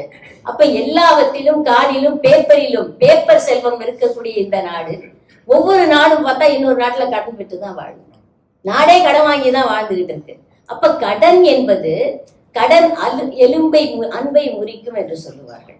இல்லை, எங்க ஊர்ல வந்து ஒரு இடத்துல ஒரு ஆயத்த ஆடை அந்த கடையில முதலாளி உட்கார்ந்து பாரு நிற்பான். அவன் சொல்லுவாரு, you ask for credit, I say no, I'm so happy. If you ask for credit, I give you, but I suffer, so no credit. அப்ப கடன் வந்து கொடுப்பதும் தீது, கொடுத்தா வாங்க முடியாது என்பதை அவர் ரொம்ப நல்லா தெரிஞ்சு வச்சிருக்கிறாங்க. அதனால்தான் இந்த கடன் பட்டா நெஞ்சம் போல் கலங்கினான் இலங்கை வேந்தன் என்பது கோபாலகிருஷ்ண பாரதியார அவருடைய நண்பர் வீட்டுக்கு அவருடைய நண்பர் வீட்டுக்கு சாப்பிட போறாரு. அப்போ இவர் சாப்பிட போறவர் ஊவே சாமிநாதையர் தன்னுடைய நண்பர் வீட்டுக்கு சாப்பிட போறாரு. கூட கோபாலகிருஷ்ண பாரதியை அழைச்சிட்டு போறாரு. அழைச்சிட்டு போகும்போது இந்த கோபாலகிருஷ்ண பாரதி என்பவர் ராம நாடக கீர்த்தனை எழுதியவர். அங்க போகும்போது எல்லாரும் சாப்பிடறதுக்கு தயாரா வாங்கன்னு சொல்லிட்டு போறாரு அந்த நண்பர். அப்ப வாசல்ல ஒரு சத்தம் கேக்குது. என்ன சத்தம்னா கடன் கொடுத்தவன் கத்திட்டு இருக்கான். அதை பார்த்தாரு. பார்த்த உடனே வந்து எழுதிய பாடல் தான் சங்கீத மும்மணிகள் என்ற நூலில் இடம்பெற்ற இந்த பாடல். கடன்பட்டார் நெஞ்சம் போல் கலங்கி நான் இலங்கை வேந்தேன் என்பது சத்தியமா கம்பன் பாடல். கம்பனுக்கு அதெல்லாம் தெரியாது. ஆமா, அதுக்கு அடுத்தது இலங்கை வேந்தன் யாரிடமும் கடன் படவில்லை இல்லையா? அவன் என்ன சொல்றாரு? பல்லை காட்டி பணங்களை வாங்குவார், பணத்தை திருப்பி கொடாமலேயே தூங்குவார், அல்லும் பகலும் மலைந்தாலும் தந்திடார், அளித்தவர் வாழும் தெருவிலும் வந்திடார். ஐயோ, இவன் நம்ம கடன் கொடுத்துருக்கான், இந்த தெருவில் இருக்கா, இந்த பக்கமே போகக்கூடாதுன்னு போயிடுவாராம். அடுத்தது பார்த்து கடன் கொடுக்காவிடின் பணம் போகும், பழுதை போல் இருந்து பாம்பு போல் ஆகும். வாங்கும் போது அவ்வளவு அடிபணிந்து வாங்குவான், திருப்பி கேட்டா பாம்பு போல மாறிக்கொள்ளுவான். கொடுத்த கடன் வெறும் அடகு விசாரம், கோர்ட்டு கச்சேரிக்கு போவதும் கோரம், கொடுத்து கேட்டால் அவர் மனது விகாரம், களவு போனால் துன்பம் அது ஒரு வாரம். வாத்து வழக்குகள் பேச கொண்டாட்டம், வாரண்ட் வந்தால் காரைக்கால் ஓட்டம். இதுலதான் ரொம்ப ஒரு அழகான ஒரு நயம் இருக்கிறது. பாதகம் இல்லாமல் குடியிருந்து ஈட்டம், பகல் சேர் திருடர்கள் இவர் சிரேஷ்டம். என்ன காரைக்கால் ஓட்டம்? இது என்ன? இது மாயவரத்தில் நடந்த நிகழ்ச்சி. மாயவரத்தில் நடந்த நிகழ்ச்சிக்கும் காரைக்காலுக்கு என்ன சம்பந்தம்? அந்த காலத்துல காரைக்கால், பாண்டிச்சேரி இவையெல்லாம் பிரெஞ்சு ஆளுகையின் கீழ் இருந்தது. அதனால்தான் பாரதியாரே என்ன செஞ்சாரு? அங்கிருந்து சென்னையிலிருந்து வந்து 10 ஆண்டுகள் பத்திரமா தங்கியிருந்தார். அதனால்தான் பாண்டிச்சேரிக்காரவங்க எல்லாம் சொல்லுவாங்க, உடனே வேகமா ஏச்சு அவர் செத்த உடனே நாங்கள் எல்லாம் பாரதி 10 ஆண்டுகள் பத்திரமாக வைத்திருந்தோம், உங்களால் 10 மாதங்கள் கூட பத்திரமாக வைத்துக் கொள்ள முடியவில்லை. யானை பிடிச்சி இழுத்தது, அவர் இறந்து போயிட்டாரு. ஆனா இவர்கள் சொல்லுவது நாங்கள் பத்திரமாக வைத்திருந்தோம், 10 மாதங்கள் கூட உங்களால் வைத்துக் கொள்ள முடியவில்லைன்னு. ஏன் அவர் வந்து சென்னையில இருந்து பாண்டிச்சேரிக்கு வந்தாருன்னு சொன்னா, பாண்டிச்சேரி பிரெஞ்சு அரசாங்கம், அதனால இவர்களுடைய பிரிட்டிஷாருடைய ஆளுகை அங்கு செல்லாது, அங்கு பத்திரமா இருக்கலாம்னு வந்துட்டார். இங்க என்னாச்சு? காரைக்கால் ஓட்டம். திருப்பி காசு கேட்டா காரைக்காலுக்கு ஓடி போயிடுவாங்க. எனக்கு காரைக்காலில் போய் காசு கேட்க முடியாது, அந்த நாட்டு சட்டம் அதற்கு இடம் கொடுக்காது. இந்த நாட்டுல வேணா, தமிழ்நாட்டுல வேணா அவங்க இருந்துட்டு அவங்க காசு கேட்டுக்கிட்டு இருக்கலாம், ஆனா பாண்டிச்சேரிக்கு வந்தா கேட்க முடியாது. அதனாலதான் காரைக்கால் ஓட்டம்னு எழுதினாரு. அதுலயும் ஒரு சின்ன ஒரு நயத்தை போட்டிருக்காரு பாருங்க. ஆக இந்த கடமுண்டு வாழாமை காண்டல் இனிதேன்றார். நிறை மாண்பில் பெண்டீரை நீக்கல் இனிதென, மாண்புடைய பெண்களே இல்ல, நிறை மாண்பு இல் பெண்டீரை, நிறை மாண்பு இல் பெண்டீரை நீக்கல் இனிது. அதனால அவங்களை நவுத்தி விட்டுடு அப்படிங்கிறாரு. அந்த மாதிரி வாழ்ந்தால் நிச்சயமாக வாழ்க்கை நன்றாக இருக்கும் என்று சொல்லுகின்றார். இந்த குழந்தை வந்து என்னைக்குமே இன்னைக்கும் எல்லாருக்கும் குழந்தை பாக்கியம் என்பது மிகவும் சிரேஷ்டமான ஒன்றாக இருக்கிறது. குழவி தளர் நடை காண்டல் இனிதேன்றாங்க. இன்னொன்று, ஒரு குழந்தை வந்து உட்காந்து சாப்பிடும்போது நம்ம சாப்பாட்டு தட்டில் கை வச்சு அதை சாப்பிட விடாம நம்மளை அதை பிசைந்து கொண்டு, அந்த சாம்பார் ரசம் எல்லாம் ஒன்றா இருக்கும், தயிர் முதற்கொண்டு உள்ளே இருக்கும், எல்லா காய்கறியும் ஒன்றா பிசைஞ்சிருக்கும். அப்படி சாப்பிட்றது நல்லதுங்கிறார்.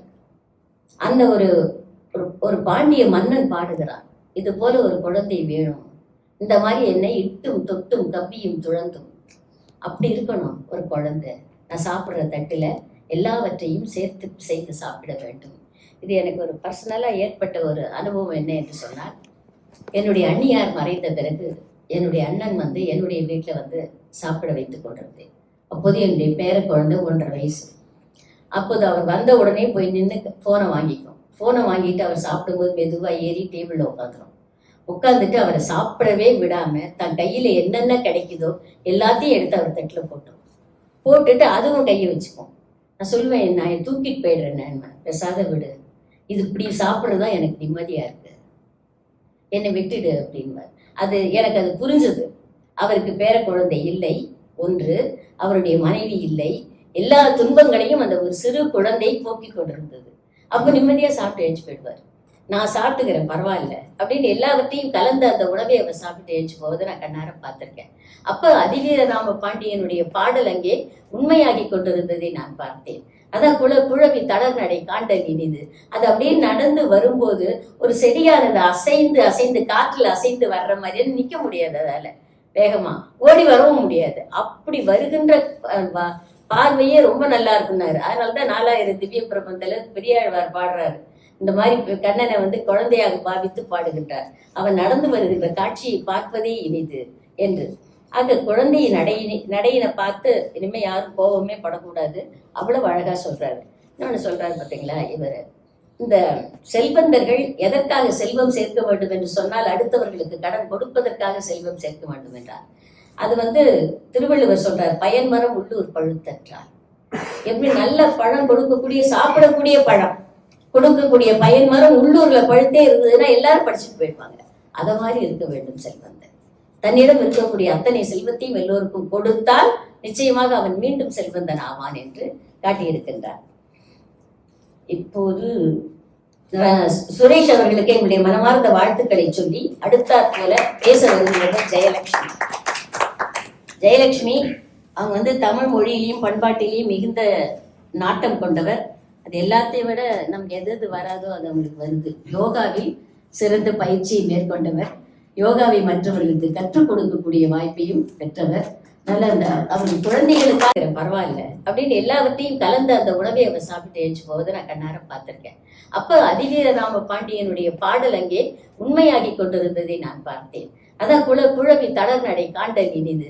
அது அப்படியே நடந்து வரும்போது ஒரு செடியானது அசைந்து அசைந்து காற்றில் அசைந்து வர்ற மாதிரி நிக்க முடியாது, அதால வேகமா ஓடி வரவும் முடியாது. அப்படி வருகின்ற பார்வையே ரொம்ப நல்லா இருக்குன்னாரு. அதனாலதான் 4000 திவ்ய பிரபந்தத்துல பெரியாழ்வார் பாடுறாரு. இந்த மாதிரி கண்ணனை குழந்தையாக பாவித்து பாடுகின்றார். அவன் நடந்து வருகின்ற காட்சியை பார்ப்பதே இனிது என்று. ஆக குழந்தையின் நடையினை பார்த்து இனிமே யாரும் கோபமே படக்கூடாது, அவ்வளவு அழகா சொல்றாரு. இன்னொன்னு சொல்றாரு பாத்தீங்களா, இவர் இந்த செல்வந்தர்கள் எதற்காக செல்வம் சேர்க்க வேண்டும் என்று சொன்னால் அடுத்தவர்களுக்கு கடன் கொடுப்பதற்காக செல்வம் சேர்க்க வேண்டும் என்றார். அது திருவள்ளுவர் சொல்றார், பயன்மரம் உள்ளூர் பழுத்தற்றார். எப்படி நல்ல பழம் கொடுக்கக்கூடிய சாப்பிடக்கூடிய பழம் கொடுக்கக்கூடிய பயன்மரம் உள்ளூர்ல பழுத்தே இருந்ததுன்னா எல்லாரும் படிச்சுட்டு போயிடுவாங்க. அத மாதிரி இருக்க வேண்டும் செல்வந்தன். தன்னிடம் இருக்கக்கூடிய அத்தனை செல்வத்தையும் எல்லோருக்கும் கொடுத்தால் நிச்சயமாக அவன் மீண்டும் செல்வந்தன் ஆவான் என்று காட்டியிருக்கின்றார். இப்போது சுரேஷ் அவர்களுக்கு எங்களுடைய மனமார்ந்த வாழ்த்துக்களை சொல்லி அடுத்தாற் போல பேச வருகிறவர் ஜெயலட்சுமி. ஜெயலட்சுமி அவங்க தமிழ் மொழியிலையும் பண்பாட்டிலையும் மிகுந்த நாட்டம் கொண்டவர். அது எல்லாத்தையும் விட நமக்கு எது வராதோ அது அவங்களுக்கு வருது. யோகாவில் சிறந்த பயிற்சியை மேற்கொண்டவர். யோகாவை மற்றவர்களுக்கு கற்றுக் கொடுக்கக்கூடிய வாய்ப்பையும் பெற்றவர். நல்ல அவர்கள் குழந்தைகளுக்காக வந்தது. எனக்கு அவங்களுடைய நம்பர் என்கிட்ட ஒரு குழந்தையுடைய பேர்ல போய் அம்மான்னு தான் சேவ் பண்ணப்பட்டிருக்கு. என்னுடைய மகன் உங்களுடைய அப்துல் கலாமுடைய பட்டிமன்றத்துல பேசியிருக்காங்க பாத்தீங்களா. அதனால அவங்க அம்மான்னு தான் நான் இப்போ சேவ் பண்ணியிருக்கேன் அவங்கள. அதனால தன்னுடைய மகளையும் தமிழுக்கு அழைத்து வந்த பெருமைக்குரியவர் வாருங்கள்.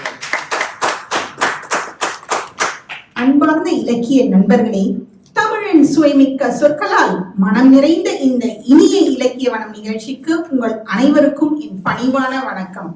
அன்பான வருக வருக என்ற வரவேற்பும். இன்று நடைபெறும் இலக்கிய வனம் நிகழ்ச்சிக்கு தலைமை தாங்கி தம் அறிவாலும் அனுபவத்தாலும் நமது இலக்கிய பயணத்தை செழிக்க செய்ய வந்திருக்கும் இலக்கியவாணி சரோஜினி செல்லகிருஷ்ணன் அம்மா தலைவராக பெறுவது நமக்கெல்லாம் பெரும் பெருமைதானே. அவர்களுக்கும் என் அன்பான வணக்கம். சரி, நிகழ்ச்சிக்கு செல்லலாம். இன்னைக்கு காலையில யாரெல்லாம் டீ காஃபி குடிச்சீங்க? சரி, அது சுவையா இருந்ததா? சுவையா இருக்க என்ன காரணம்? இனிப்பு. அப்ப ஒரு டீ காஃபிக்கு இனிப்பா இருக்கணும்னா சர்க்கரை தேவைப்படும் போது, அப்ப வாழ்க்கை இனிமையா இருக்கணும்னா என்னங்க வேணும்? சர்க்கரை தேவையில்லை. ஆனா இனியவை 40 இலக்கியம் இருந்தாலே போதுன்றதுதான் நம்மளுடைய வாதமே இருக்கிறது. அததான் இன்னைக்கு நாங்க ஒவ்வொரு பேச்சாளர்களா சொல்லிட்டு இருக்கோம்.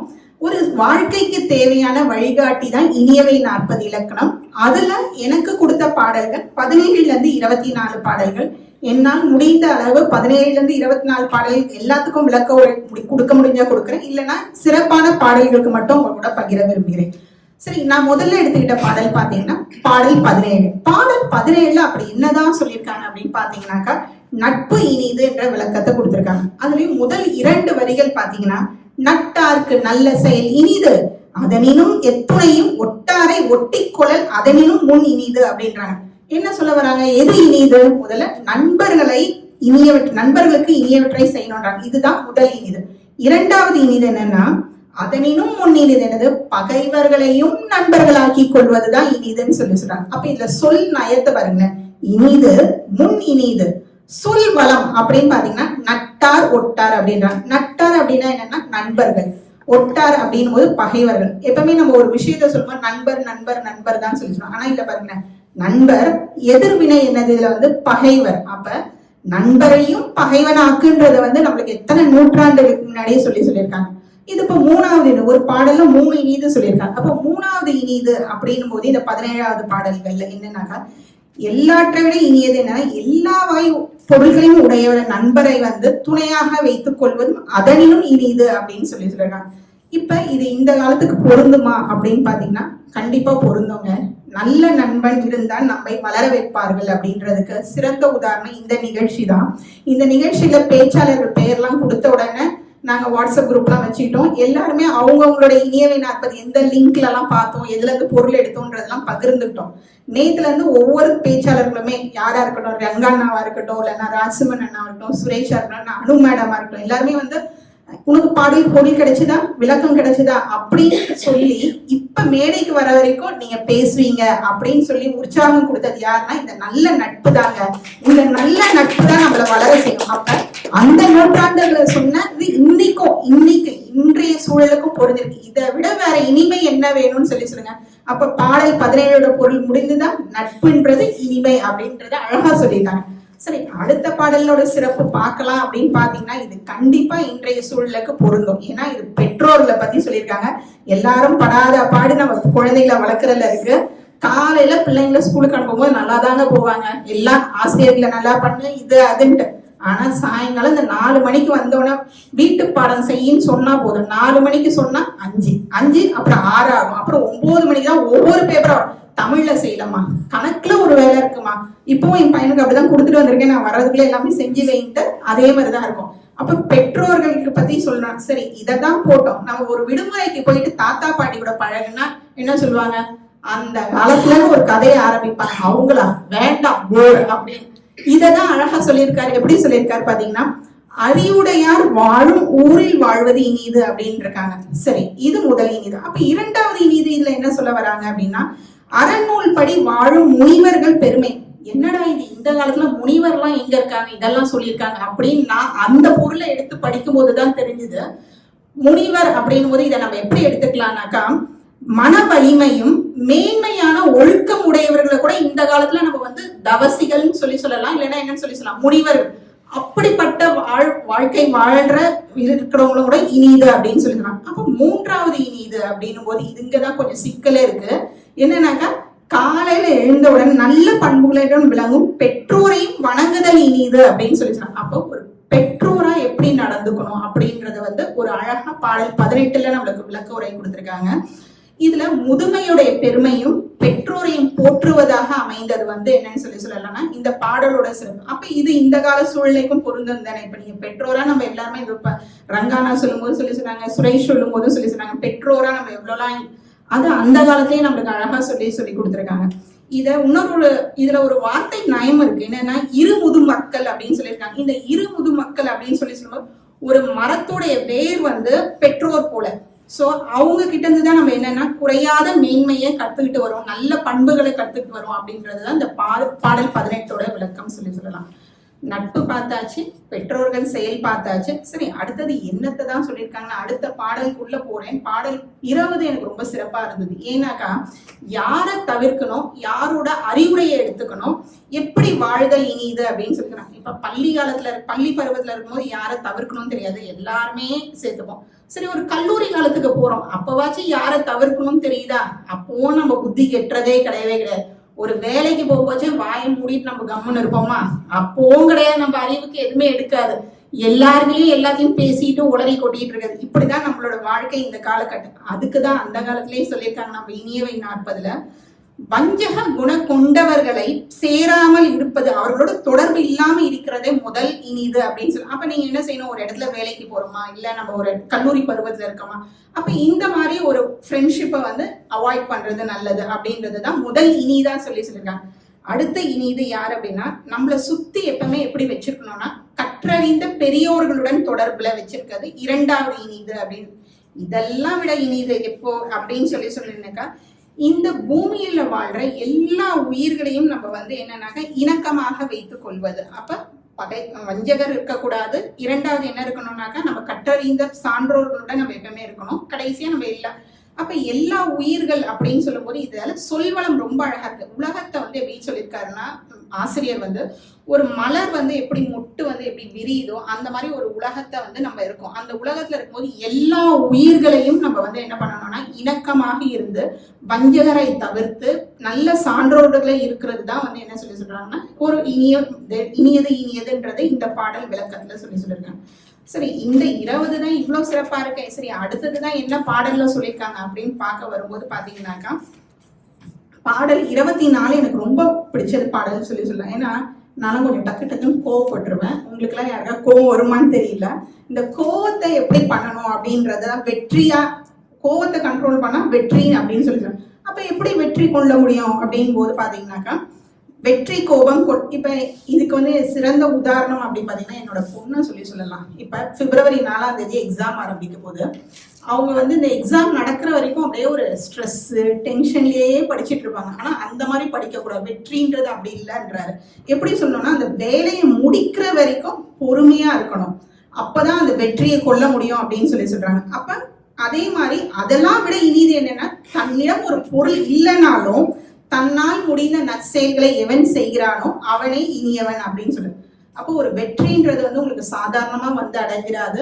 பொறுமை இருக்கணும். அதே மாதிரி உங்ககிட்ட பொருள் இருந்தாலும் தலகணம் இல்லாமல் என்ன செய்யணும்னாக்கா, நல்ல செயல்களை செய்யும் போது உங்களை நோக்கி வெற்றி தானாக வென்றடையும் என்றது இந்த பாடல் 24. இதேதான் நம்ம ஒரு திருக்குறள்ல கூட சொல்லலாம். தன்னைத்தான் காக்கின் சினங்காக்காம் என்ற திருக்குறளும் இதேதான் வலியுறுது. அந்த திருக்குறளுடைய ஒரு பரிமாணமா தான் இந்த பாடல் 24 நான் பாக்குறேன்னு சொல்லலாம். இவ்வளவு இனியதெல்லாம் சொல்ல போது இந்த இனியது என்ற சொல் திரும்ப திரும்ப நம்ம சொல்லும் போது என்ன ஆகுனா, அது அறிவுரையாக இல்லாமல் அன்புரையாக எளிய மொழியில் நமக்கு குறைந்த சொற்களை வாழ்க்கை நடைமுறைக்கெல்லாம் சொன்னதுதான் இனியவை. இது படிக்க இனிது, புரிய இனிது, பின்பற்ற இனிது. இந்த இலக்கியவனம் நிகழ்ச்சி இனிய பார்வையாளருடன் எனக்கு பகிர வாய்ப்பளித்த தமிழ்மொழி பண்பாட்டு கழகத்துக்கு மிக்க நன்றிகள்.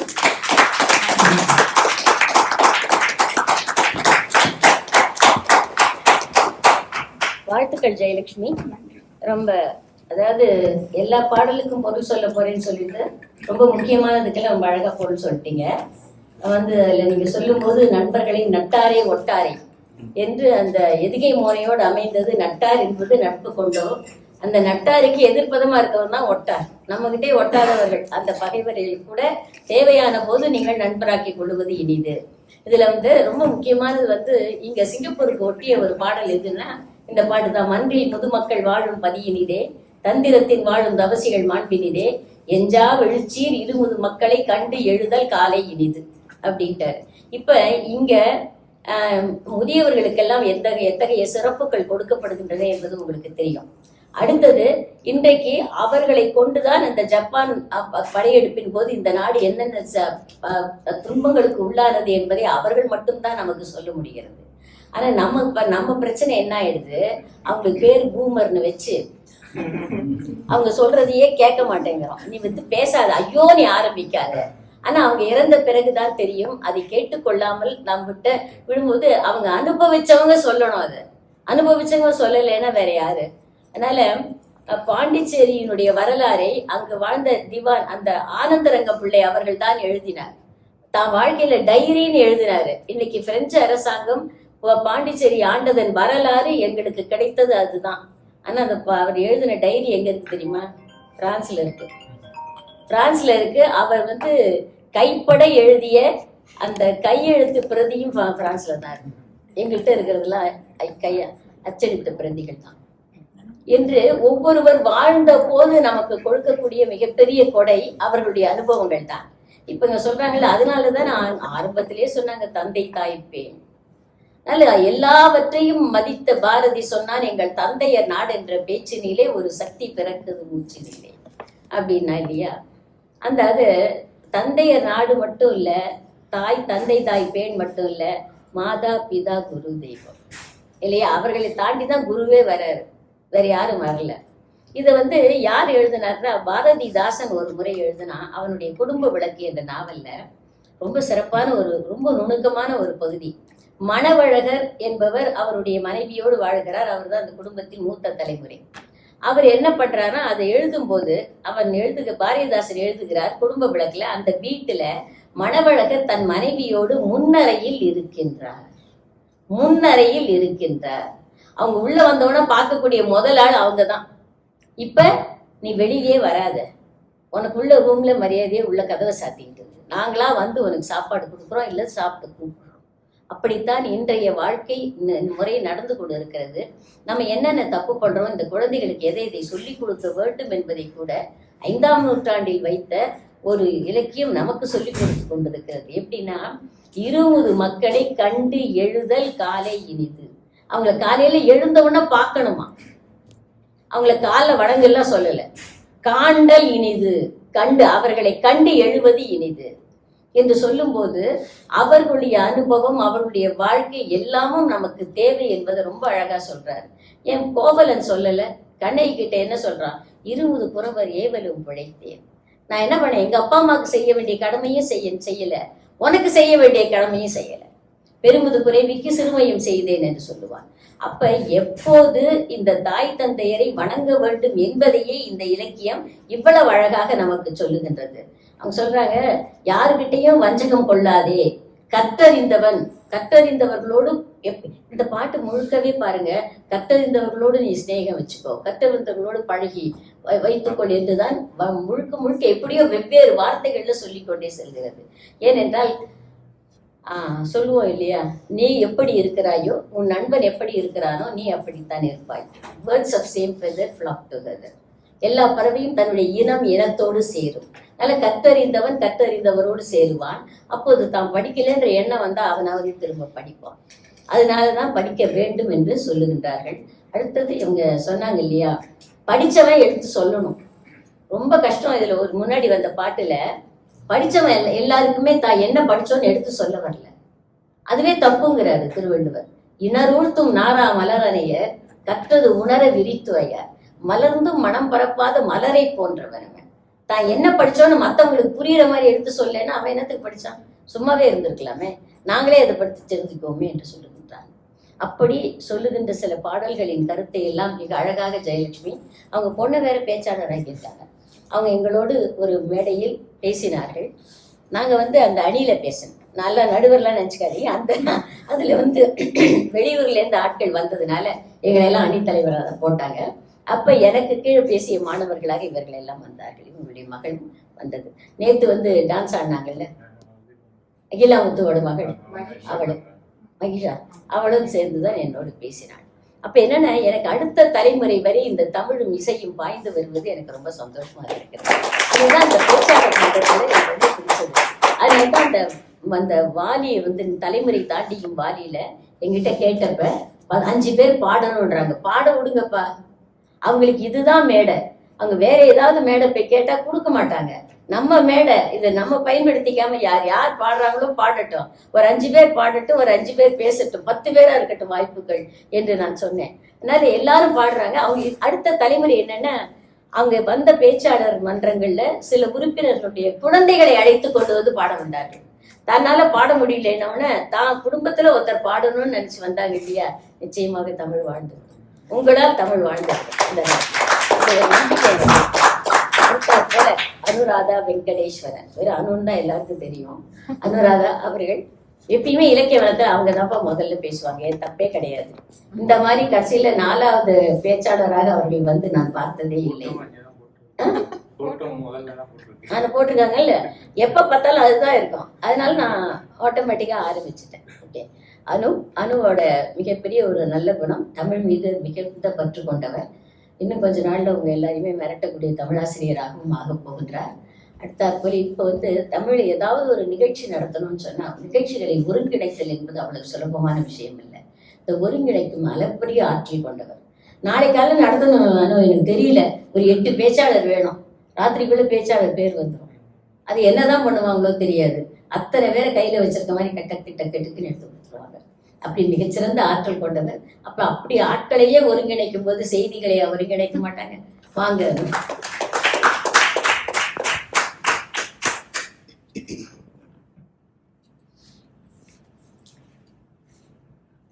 எத்திக்கும் தித்திக்கும் எம் தமிழுக்கு முதல் வணக்கம்.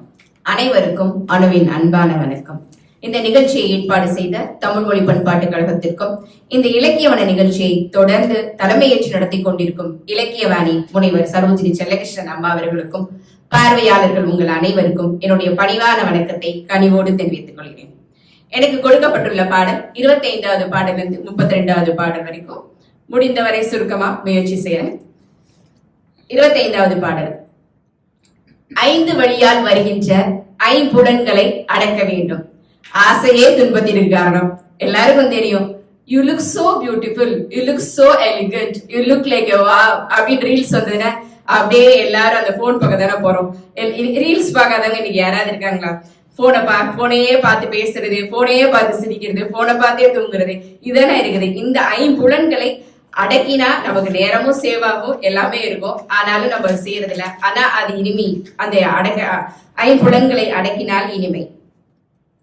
கையில் நிற்கக்கூடிய பொருளை பெறுவதாக இருந்தாலும் கல்லாதவரை விடுதல் இனிது.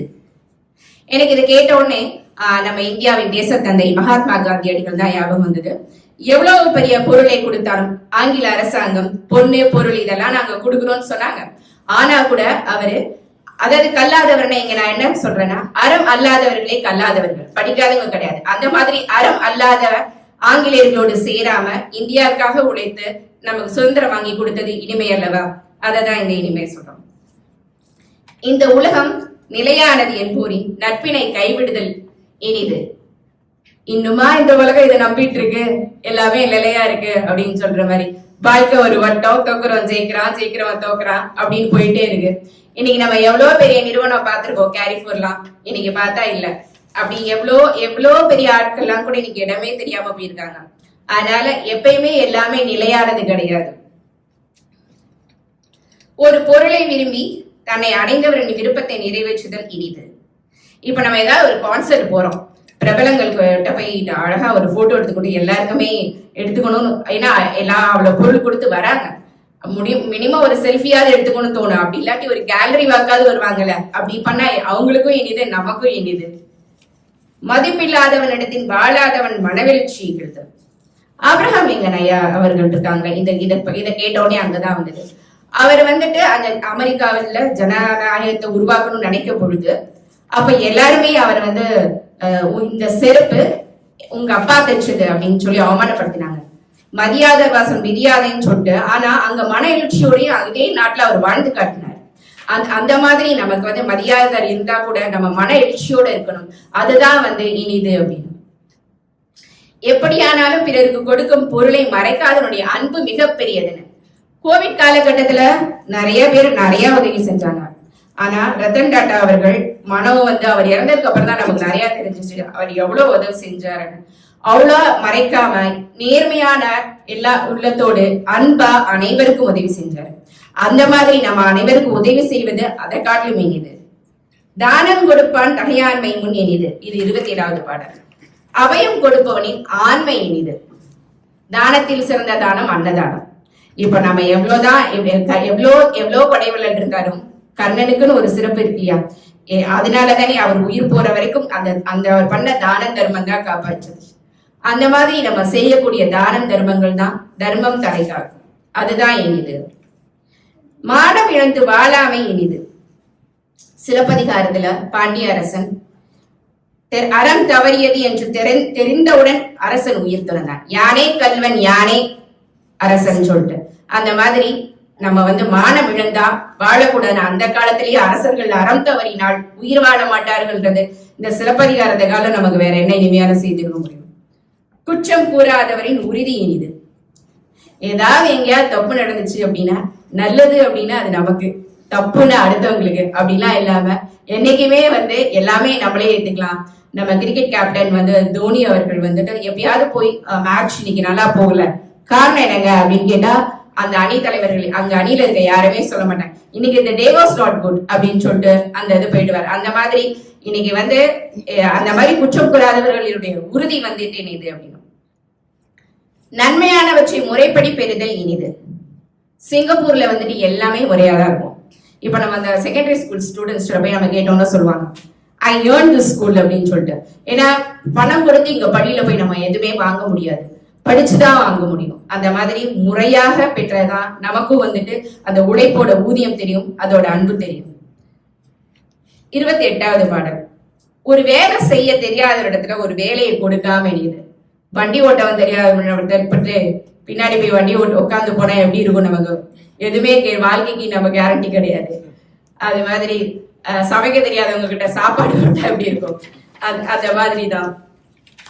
இப்போ நீங்க இந்த பாகியராஜ் 50 அந்த நிகழ்ச்சியில பாத்துருப்பீங்க. பூர்ணிமா அவங்க சொல்லுவாங்க தாவணி கனவுகள் படத்துல பாகியராஜ் கண்ணாடியை வீட்டுல வச்சுட்டு வந்துட்டாரு. அவர் பின்னாடி வண்டியில போனாங்க. கண்ணு தெரியாதவங்க பின்னாடி வண்டியில போனா எப்படி உயிர் போகிற மாதிரி இருக்கும் இல்லையா, அந்த மாதிரி. யமனின் வருகையை எதிர்பார்த்து வாழ்தல் இனிது. இப்ப நம்மளா எப்பயுமே சொல்லிப்போம் இல்லையா, சுனாமிலே ஸ்விமிங் விடுறாங்கப்பா அப்படின்னு. அந்த மாதிரி எப்பயுமே சாவ 6லயே வரும் 60லயே வரணும்ன்றதை எதிர்பார்த்து இருக்கணும். இது கஷ்டம் தான், ஆனா நம்ம ட்ரை பண்ணலாம். அது செல்வம் இழந்தாலும் பாவச் சொற்களை கூறாதிருத்தல் எல்லாவற்றிலும் இனிதினும் இனிது அப்படின்னு. இதை கேட்டவுடனே எனக்கு நெல்சன் மண்டேலா அவர்கள் தான் ஞாபகம் வந்தது. 27 ஆண்டு காலம் சிறையில் இருந்தார். ஆனா அவரை மதிக்காத விஷயங்கள் நிறைய இருந்தது. ஒரு நாள் கூட என்னோட செல்வம் போச்சு, என்னோட அது போச்சு இது போச்சுன்னு சொல்லி மத்த யாரையுமே பாவம் சேர்க்கக்கூடிய சொற்களை அவர் சொல்லல ஒரு நாள். அந்த மாதிரி வாழ்தல் இனிது அப்படின்னு. கயவரை கைவிழிந்து வாழ்தல் இனிது. 29வது பாடல். கீழ் மக்களை நீக்கி வாழ்தல் இனிது. ஸ்டீவ் ஜாப் அவர்கள் ஆப்பிள்னாலே ஸ்டீவ் ஜாப் தான், ஸ்டீவ் ஜாப்னாலே ஆப்பிள் தான். அந்த நிறுவனத்தை உருவாக்கும் பொழுது அதுக்கு கான்ட்ரிபியூட் பண்ணாத நிறைய பேர் இருப்பாங்க இல்லையா, அந்த நிறுவனத்துக்கு அந்த இது சேர்க்காதவர்கள் அவர்கள் எல்லாரையும் அவர் வேலையை விட்டு நீக்கினார். இன்னைக்கு எவ்வளவு பெரிய நிறுவனமாக வந்திருக்குது. அந்த மாதிரி அதுக்கு இங்க கீழ் மக்கள் அப்படின்றது நமக்கு கொடுத்த வேலையை செய்யாதவர்கள் தான் கீழ் மக்கள் நான் நினைக்கிறேன். தன் உயர்வினை நினைத்து ஊக்கத்துடன் வாழ்தல் இனிது.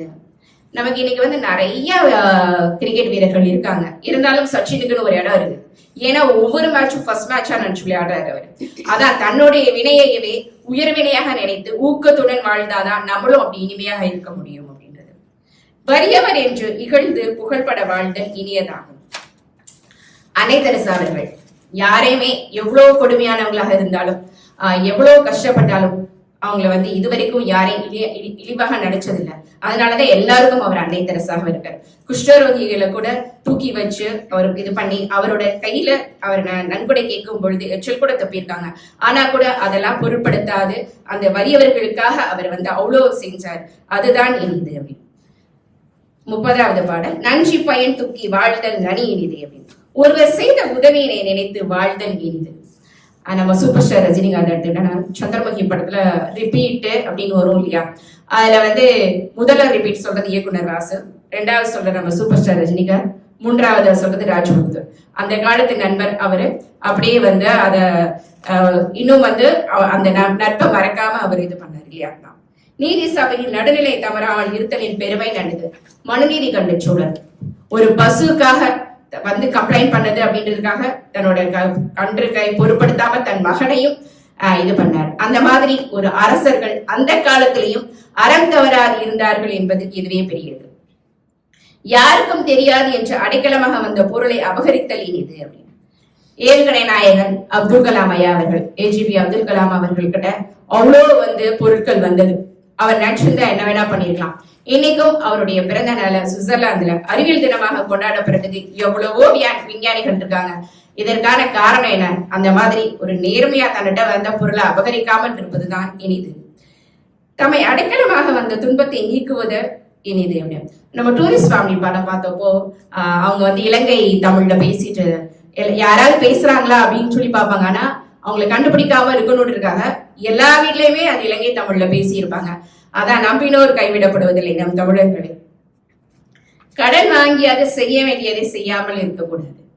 இப்ப நம்ம கிராமத்துல எல்லாம் பாத்தீங்கன்னா தாய்மாமா சீரு மானூத்து மந்தையில அப்படின்னு பார்த்தா அதெல்லாம் வரிசை கட்டி அப்படியே ஃபுல்லா சீர் வச்சுக்கிறாங்க இல்லையா? அந்த மாதிரி எவ்வளவு கஷ்டம்னாலும் ஃபுல்லா கடன் வாங்கியாது நம்ம என்ன முறையோ அதை செய்யணும் அப்படின்னு. மிகச்சிறந்த நுட்பமான அறிவுடையவர்களாக இருந்தாலும் ஒரு பொருளை ஆராய்ந்து உறுப்பது இனியது அப்படின்னு.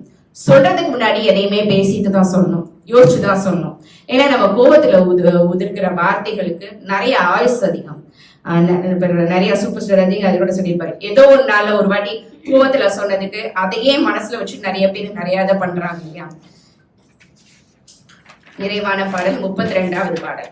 கற்றறிந்தவர்களின் கூறும் கர்ம பயன் இனியதாகும் அப்படின்னு. கற்றறிந்தவர்கள்னா எனக்கு இலக்கியவாணி சரோஜினி செல்லகிருஷ்ணன் அம்மா தான். இலக்கியவனத்துல அவங்க சொல்ற ஒவ்வொரு சொற்களும் ஒவ்வொரு இதுவுமே அவ்வளவு இனிமையானதாக இருக்கும்.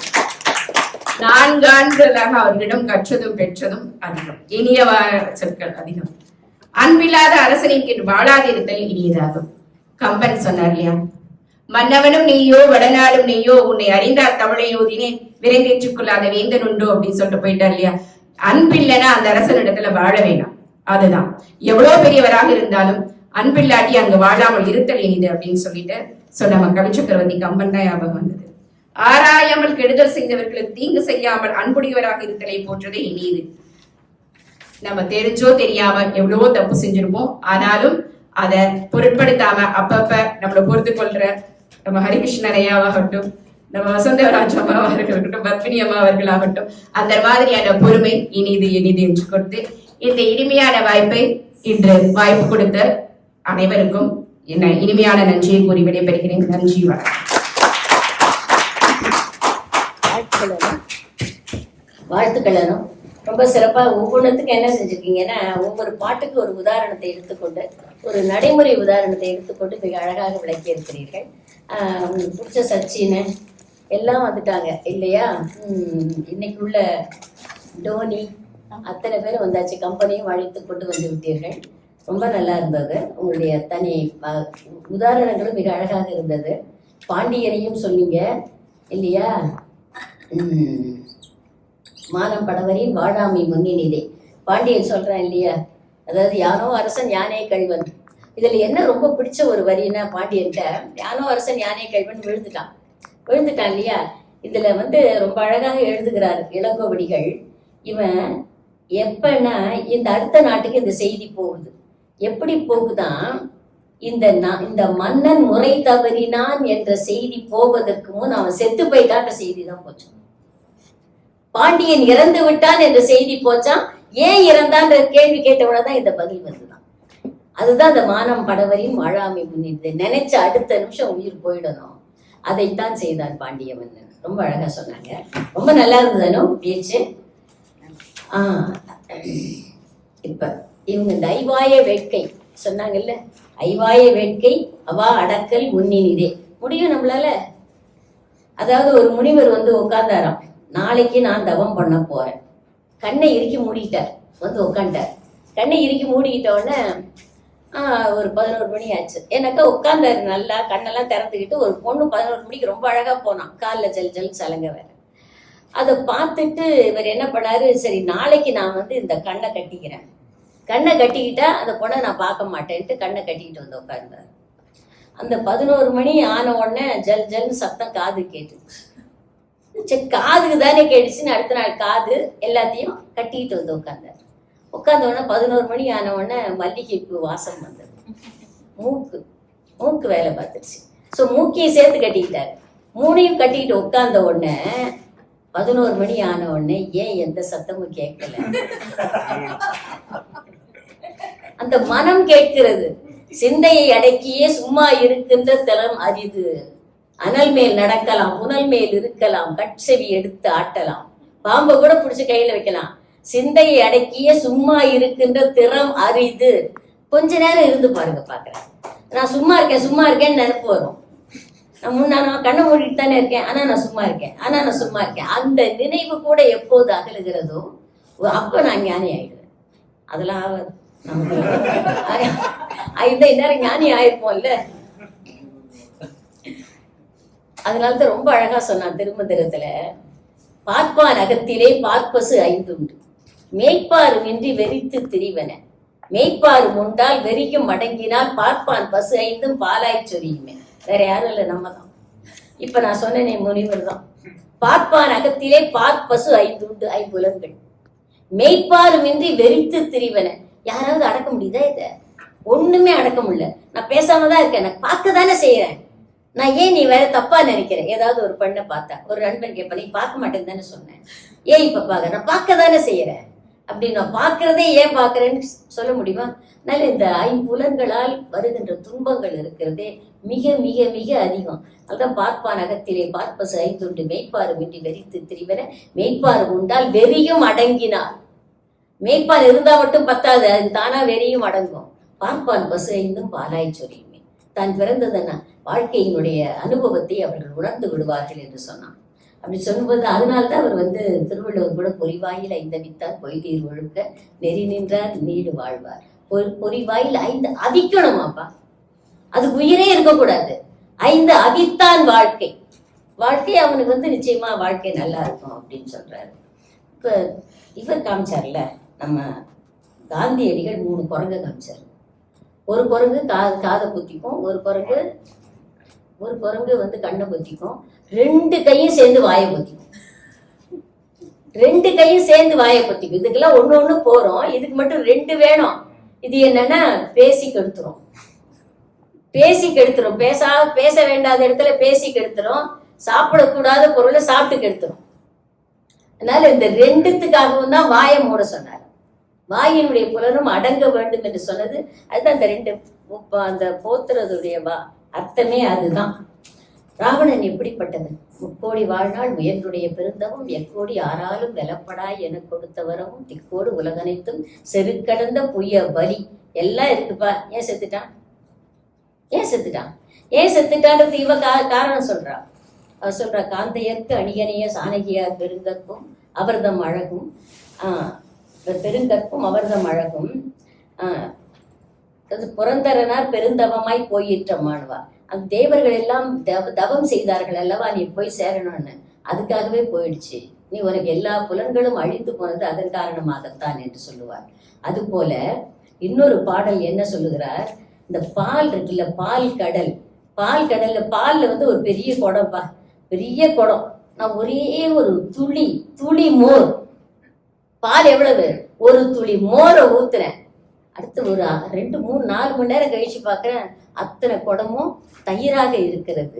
அது போலதான் ஆன நீயும், வேற எதனாலையும் ஆகல, இப்படிதான் ஆனேன்னு சொல்றா. எப்படி சொல்றான்னா, அவர் சொல்றா, அரை கடையிட்டு அமை உற்ற 3 கோடி ஆய்வும் முன் அறிஞர்கேயும் உரை கடையிட்டு அளப்ப அரிய பேராற்றல். யாராலையும் அளக்க முடியாது அந்த பேராற்றல். தோல் ஆற்றலுக்கு உவப்போ இல்லை யாருமே. நான் இவனை போல இவன் வீரம் படைத்தவன் என்று சொல்லவே முடியாது.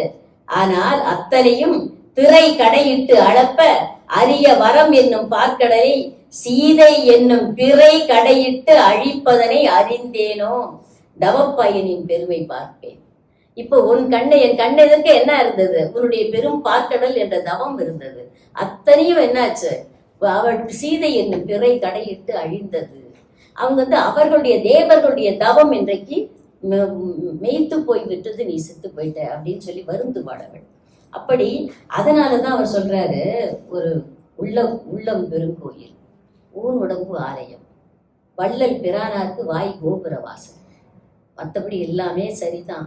கள்ள புலனை என்ன பெருமை பாருங்க இதுக்கு. கள்ள புலன் ஐந்தும் காணா மணிவிளக்கு. இது இந்த கள்ளத்தனமானது. இது பார்க்க மாட்டேன்னு சொல்லும், தெரியாம பார்க்கும். கேட்க மாட்டேன்னு சொல்லும், சத்தம் இல்லாம கேட்கும். அதே போல கள்ள புலனைந்தும் காணா மணிவிளக்கு. இது எப்போது ஒளிவிட தொடங்குகிறதோ அப்போது எல்லாமே நடக்கும். உள்ளம் பெருங்கோயில், ஊனுடம்பு ஆலயம், வள்ளல் பிரானாருக்கு வாய் கோபுர வாசல், அத்தனை எப்ப கள்ள புலனைந்தும் காணா மணிவிளக்காக மாறும்போது என்று இந்த ஐம்புலன்களினுடைய ஆற்றலை அடக்குவது என்பதுதான் ஒரு மனிதனுடைய பேராற்றல். நமக்கு முன்னாடி சுகர் உள்ளவங்களுக்குலாம் சொல்லுங்களேன், சர்க்கரை சாப்பிடக்கூடாது சொல்லுவாங்க, இருப்பாங்க. இன்னைக்கு மட்டும் பாயசம் ஒரு ஸ்பூன். அது போல இன்னொன்னு சொல்லுவாங்க தெரியுமா, சுகர் பேஷண்ட் போல டாக்டர்ஸ் உலகத்திலே கிடையாது. இது ஒண்ணு கொஞ்சம் சாப்பிட்டுட்டாங்கன்னா ராத்திரி ஒரு டேப்லெட் கூட போட்டுருக்காங்க, பெரிய டாக்டர் ஆயிடுவாங்க. நான் ஒரு டேப்லெட் கூட போட்டேன்னா சரியா போயிடுச்சு. அதனால அதை போல தன்னை சிதைத்துக் கொள்கின்ற ஒரு எண்ணம் இருக்கிறது, ஐம்புலன்கள் இருக்கிறது, அது உன்னைத்தான் அழிக்கிறது. வேற யாரும் அடுத்த வீட்டுக்காரன் வந்து உன்னை அழிக்கவே வேணாம். உன் கூடயே நீ எடுத்துட்டு போற பாரு, இந்த 5 புலன்களை உன்னை அழித்து விடும். எப்போது அதை அடக்க கற்றுக்கொள்கிறாயோ நீ வாழ்க்கையை செம்மையாக வாழ கற்றுக்கொள்வாய் என்று சொல்வார். அது போல இப்ப அடுத்த இறுதி நிறைவு பேச்சாளராக வருபவர் ராஜசிம்மன். ராஜசிம்மன் உங்க எல்லாருக்குமே தெரிந்த ஒருவர்.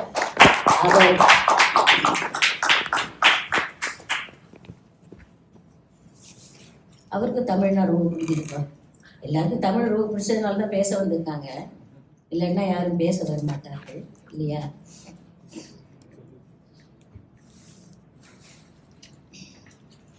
அவர் வந்து 8 ஆண்டுகளாக இந்த மென்பொருள் பொறியாளராக இந்த நாட்டில் வேலை செய்து கொண்டிருக்கிறார்.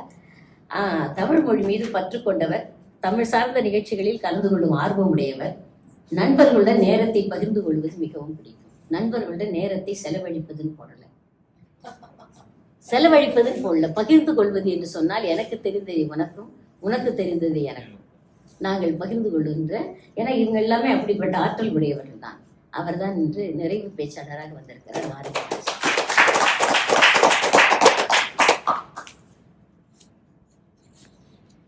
தாய் தமிழை வணங்கி அவையோர் அனைவருக்கும் வணக்கத்தை தெரிவித்துக் கொள்கிறேன். தலைமை தாங்கும் முனைவர் அம்மா அவர்களுக்கும் என் சிறப்பு வணக்கத்தை தெரிவித்துக் கொண்டு என் உரையை ஆரம்பிக்கிறேன். இனியவை நாட்கள், இந்த தலைப்பை படித்ததுமே என் நினைவுக்கு வந்தது மொத்தம் 40 பாடல்கள் இருக்கிறது. கண்டிப்பாக நிச்சயமாக இனிமையான கருத்துக்களை தான் அது சொல்லியிருப்பாங்க. சரி அப்படின்னு சொல்லிட்டு நான் படிக்க ஆரம்பித்தேன். படித்தேன், மகிழ்ந்தேன், நெகிழ்ந்தேன், வியந்தேன், என்னை இழந்தேன். எத்தனை தேன் தேன் தேன் தேன் சொல்லியிருப்பாங்க. ஏன்னா அவ்வளவு இனிமையா இருக்கு இந்த படித்தேன். அதே போல இந்த பாடல்கள் எல்லாத்துலயும் பாத்தீங்கன்னா குறிப்பா ஒன்று நான் கவனிச்சேன். சில கருத்துக்கள் எல்லாமே இனிதுன்னு சொல்லியிருக்காங்க, சில கருத்துக்கள் இனிதேன்னு சொல்லியிருக்காங்க, சில கருத்துக்கள் வந்து மிக இனிதேன்னு சொல்லியிருக்காங்க. ஸோ இது அத்தனைக்குமே வித்தியாசங்கள் நிச்சயம் ஆண்டவர்கள் சான்றவர்கள் எல்லாருக்குமே தெரியும். அப்படின்றத சொல்லிக்கொண்டு என்னுடைய என்னால் முடிந்தவரை எனக்கு கொடுக்கப்பட்ட நிறைவு 8 பாடல்களில் இருந்து இந்த காலத்திற்கு ஏற்ப தொகுத்து என்னுடைய பேச்சை வழங்க இருக்கின்றேன்.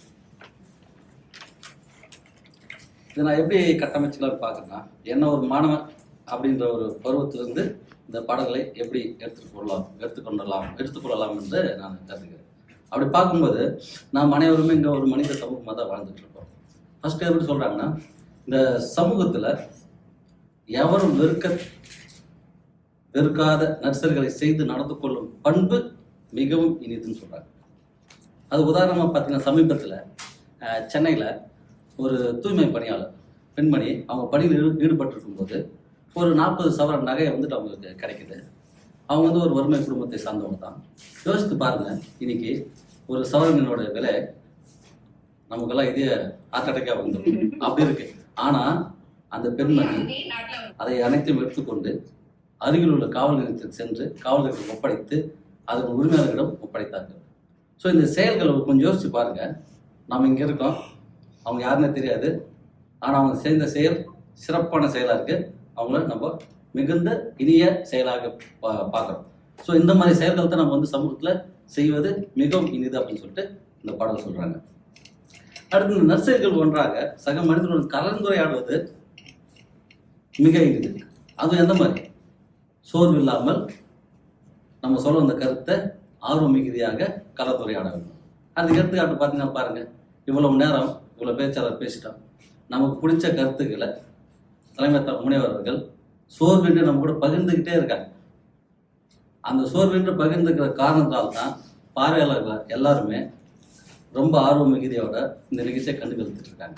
இந்த இடத்துல கை தட்டணும். இவ்வாறு கருத்துக்களை பரிமாறி உறவை மேம்படுத்த நினைப்போம். அப்போது ஒரு கருத்து சொல்றாங்க, மேம்பாடு நம்ம வந்து உறவுகளை மேம்படுத்துறோம், ஆனால் அந்த உறவு எப்படி இருக்கணும் அப்படின்னா, தகுதி இல்லாதவர்களின் கட்டி தழுவி கொண்டாலும் அத்தகைய உறவை தவிர்ப்பது இனிது. நம்ம நல்லா கலந்துரையாடணும் எல்லாம் இருப்பாங்க. ஆனால் எல்லாருமே ஒரே மனநிலையில் இருப்பாங்களான்னு தெரியாது. ஸோ தகுதியற்றவங்களுடைய உறவை தவிர்ப்பதும் மிக இனிது அப்படின்னு சொல்கிறாங்க. அடுத்து ஒரு பாடல் வரியில் பார்த்தீங்கன்னா, ஒற்றினால் ஒற்றி பொருள் தெரிதல் முன்னினிது அப்படின்னு சொல்கிறாங்க. இது அரசர்கள் காலத்தில் இயற்றப்பட்ட பாடல்னால இது ஒரு ஒற்றர்களின் தகவல் பரிமாற்றத்தை குறிக்கிற ஒரு வரியா இருக்குது. ஸோ இதை நான் எப்படி இன்னைக்கு நம்ம பொருத்தி பார்த்துக்க அப்படின்னு சொல்லிட்டு பார்த்தீங்கன்னா, இன்னைக்கு நம்மளை அறியாமலே சமூக வலைத்தளம் மூலமா நம்மை நோக்கி பல செய்திகள் வந்த வண்ணமே இருக்கிறது. நம்ம நீங்க தேடினாலும் சரி, விரும்பினாலும் சரி, விரும்பாவிட்டாலும் செய்திகள் நம்மளை நோக்கி வந்துட்டே இருக்கு. ஆனா அது வருகிற அனைத்து செய்திகளையும் நம்ம சரியா, இது உண்மைத்தன்மை வாய்ந்ததா அப்படின்றது நம்ம ஆராயிரமான பெரும்பாலும் இல்லை. அதுக்கு என்ன சொல்றாங்கன்னா, நமக்கு ஒரு செய்தி கிடைக்க பெறுகிறது அப்படின்றால் அது உண்மைத்தன்மை ஆராய்ந்து நமக்கு தெரியவில்லை என்றால் கற்றோர்களிடமிருந்து தெரிந்து கொண்டு அதன் பிறகு அந்த செய்திகளை நாம் புரிந்து கொள்ளணும், மற்றவர்களுக்கு பகிர வேண்டும். இந்த மாதிரி செய்வது மிக மிக இனிது அப்படின்னு சொல்லிட்டு சொல்றாங்க. அடுத்து இப்படி மாணவர் பருவத்தில் இப்படி எல்லாமே நமக்கு சொல்ல கொடுக்குறாங்க. நம்ம இந்த சமூகத்தில் கற்றுக்கிறோம். அப்படியே கொஞ்சம் லைட்டாக அப்படியே நம்ம கொஞ்சம் வளர்ந்து இளமை பருவத்துக்கு வரும்போது இப்படியே நம்ம இதெல்லாம் இனி வாழ்ந்துட்டு இருக்கோம். இந்த மாதிரி சொல்றாங்க, இந்த இனிமையெல்லாம் வாழ்ந்துட்டு இருக்கோம். அப்புறம் ஒரு வழி சொல்றாங்க, நமக்கு முன்னாடி பேசுகிற 4 பேச்சாக்கள் இருந்தாலும் அது நான் ஒரு குறிப்பு எடுத்துக்கிறேன். கண்டவற்றை எல்லாம் மனம் விரும்பும், ஆனால் அது மீது பட்டற்று விட்டு விடுதல் இனிது. ஸோ அம்மாவும் சொல்லிட்டாங்க, முன்னாள் பேச்சாளரும் சொன்னாங்க, 5 புலன்கள், அதெல்லாம் மனமும் வந்துடும். ஸோ இந்த வரியிலிருந்து தான் எனக்கு தெரிஞ்சு கவிஞர் வாலி அவர்களும் இந்த பாடலை எழுதியிருப்பாரோ அப்படின்றது என்னுடைய சிந்தனை. கண் போன போக்கிலே கால் போகலாமா, கால் போன போக்கிலே மனம் போகலாமா, மனம் போன போக்கிலே மனிதன் போகலாமா அப்படின்ற பாடலை இதுல இருந்து தான் ஒரு இன்ஸ்பயராக எழுதியிருப்பாருன்றதோ என்னுடைய கருத்து. அடுத்து ஒரு பாடல் இப்படி இருக்குதுங்க. இது எனக்கு படித்த உடனே ஒரு விதமான ஒரு ஆச்சரியமாக தான் இருந்தது. என்னன்னா, இளமையை மூப்பென்று உணர்தல் இனிதன்னு சொல்றாங்க. என்னடா இது, எப்படா இதை ஏற்றுக்கொள்ள முடியும்? அதுவும் குறிப்பா பெண்கள் எப்படி ஏற்றுப்பாங்க? இளமையில் மூப்பென்று உணர்தல் இனிதன்னு சொல்றாங்க. இது இப்படி ஏன்னா முதுமையிலையும் தங்களை இளமையாக காட்டிக்கொள்வதற்கு தான் அனைவரும் முற்படுகிறார்கள். அதனால தான் இவ்வளவு அழகு சாதன நிலையங்கள் இன்னைக்கு பெருகி கொண்டிருக்கிறது. அப்புறம் இப்படி நினைச்சிட்டே இருக்கும்போது அவர் கூறுவது உடல் தோற்றத்தின் முதுமை அல்ல என்பதை உணர்ந்தேன். பிறகு தெரிந்து கொண்டேன், இதில் கூறுவது சிந்தனையிலும் செயல்களிலும் இளமையிலேயே முதுமையான கருதி வாழ்வது இனிதுன்னு சொல்றாங்க. ஸோ நம்ம இளமையிலேயே முதுமை அந்த அனுபவ ரீதியான கருத்துக்களையும் செயல்களும் உள்வாங்கி வாழ்வது மிக மிக இனிது அப்படின்னு சொல்லிட்டு சொல்றாங்க. அடுத்து இறுதியாக ஒரு பாடல் இருக்கு. அந்த பாடல் பாத்தீங்கன்னா, 10 வகை பொருள் கொடுத்தாயும் சொந்த ஊரில் வாழ்வது இனிது என்று பாடியிருக்கார்கள். இது எந்த அளவுக்கு இன்றைய காலகட்டத்தை பொறுத்தவரை எனக்கு தெரியல. அன்னைக்கு சொல்லியிருக்காங்க, நம்மளாம் இன்னைக்கு வெளியூர்ல தான் இருக்கோம், ஆனா மிகவும் சந்தோஷமா மகிழ்ச்சியாக தான் வாழ்ந்துட்டு இருக்கோம். 10 வகை, அது என்ன 10 வகை பொருள் அப்படின்றது முனைவர் அம்மா எல்லாருக்கும் வெளிக்கு சொன்னாங்களா, சிறப்பாக ஏன்னா எல்லாரும் தெரிஞ்சுக்கலாம். ஆனா அது ஒரு 2 பொருள் மட்டும் நான் உணர்ந்தேன். அது என்னன்னா, பாடல்கள் குறிப்பிட்டு இருக்கிறதுனால நான் தெரிஞ்சுக்கிட்டேன். ஒண்ணு விதை, இன்னொன்று நன்னறி கூறும் நூல்கள். ஸோ விதை என்ன சொல்றாரு, விதை பத்தி சொல்லும்போது என்ன சொல்லியிருக்காங்கன்னா, விதை ஆக்கி உண்ணாதிருத்தல் மிக இனிது. எப்படி சொல்லிருக்காங்க பாருங்க, விதை. ஏன்னா விதை நம்ம ஆக்கி சாப்பிட்டோம்னா அப்புறம் மேற்கொண்டு உணவு பெருக்கிறதுக்கு நமக்கு இல்லாம போயிடும். எனக்கு அது படிக்கும்போது இன்னொரு விஷயம் எனக்கு தோணுது என்னன்னா, விதையை காட்டிலும் மண்ணும் ரொம்ப முக்கியம். ஏன்னா மண்ணு நல்லா இருந்தால் தான் விதை போட்டால் அந்த விதை முளைக்கும். இதை படிக்கும்போது இன்னொரு விஷயம் எனக்கு ஞாபகத்துக்கு வந்தது என்னன்னா, மண் எதை போட்டாலும் அது தன்னகத்தை உள்ள இறக்கி மண்ணும் மண்ணோட ஆக்கிடும். ஆனால் ஒரு விஷயம், நல்ல விதையை போட்டால் அது முளை விட்டு துளிர்க்கும், காய்க்கும், கனிக்கும். அடுத்த தலைமுறைக்கு அது கனிகளை கொடுத்து அவர் ருசித்து பார்ப்பாங்க. ஆனால் விதை நாம போடுறாரு. அப்படி இன்றைய இலக்கிய வனத்தில் ஒரு விதையாக விழுந்த நான் முளை விட்டு ஒரு சிறு செடியாக துளிர்விட்டு இங்கே நின்று கொண்டிருக்கிறேன். மேலும் இந்த துளிருக்கு மேலும் வளர்வதற்கு தமிழ் மொழி பண்பாட்டு கழக சொந்தங்களும் தமிழ் போரால் குழுவினரும் நல்ல நீரை பாய்ச்சி உரங்களை கொட்டி என்னையோ ஒரு காய்க்கும் கடியாக மாற்ற நம்பிக்கை ஏற்படுகிறது.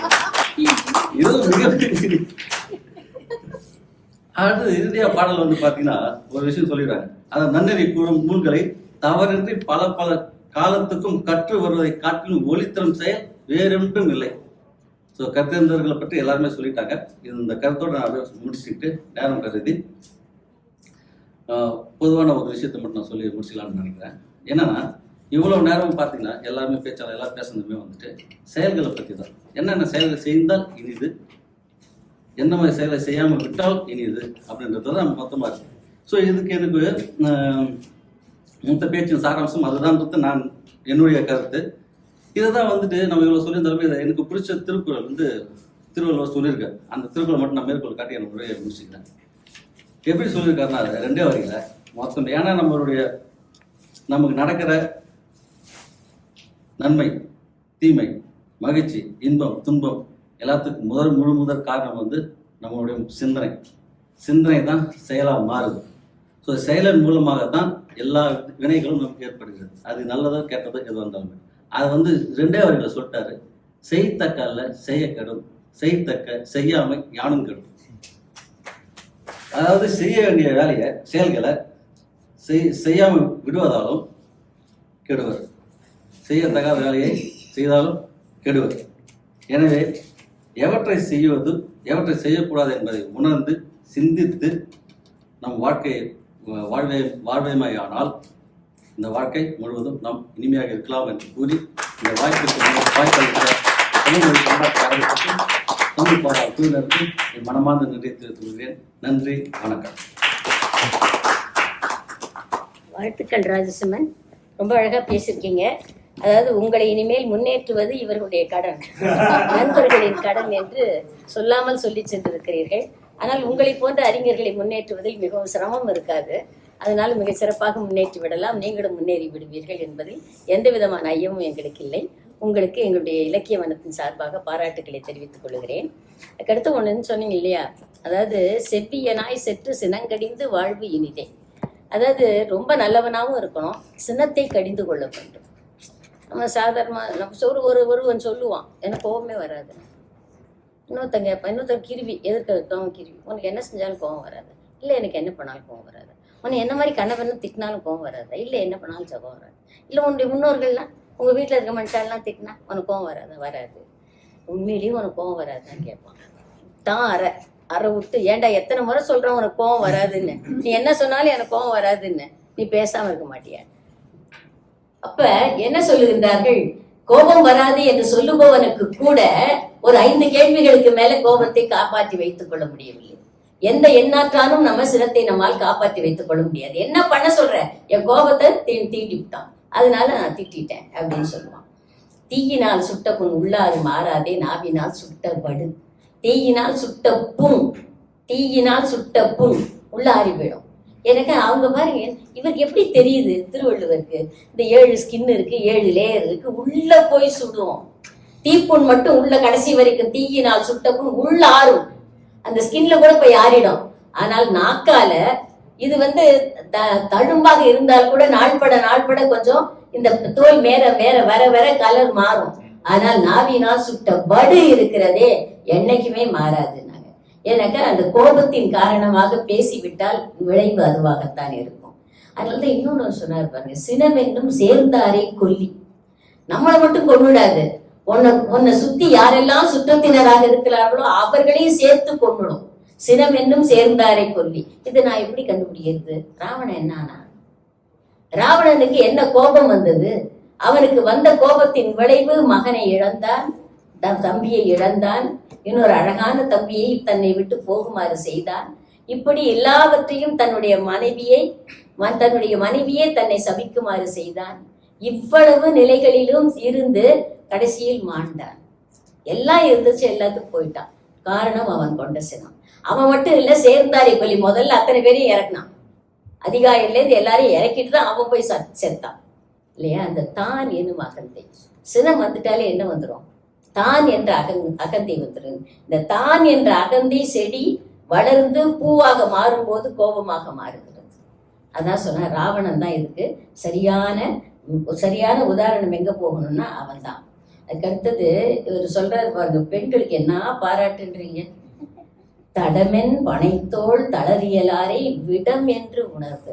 வேஷமா எப்படி மிகவும் மூங்கிலை ஒத்த தோள்கள். எப்பயுமே பெண்ணுக்கு அழகை சொல்லும் போது மூங்கில் போன்ற தோள்கள் என்று சொல்லுவார்கள். நம்ம திருப்பி கேள்வி கேட்கலாம், மூங்கில்ல நிறைய கணு வருவேன், அந்த மாதிரி கணு இல்லாம வருது எங்க தோல்ல தடவி பார்த்தா அப்படியா இருக்கு? அப்படியெல்லாம் இல்லை.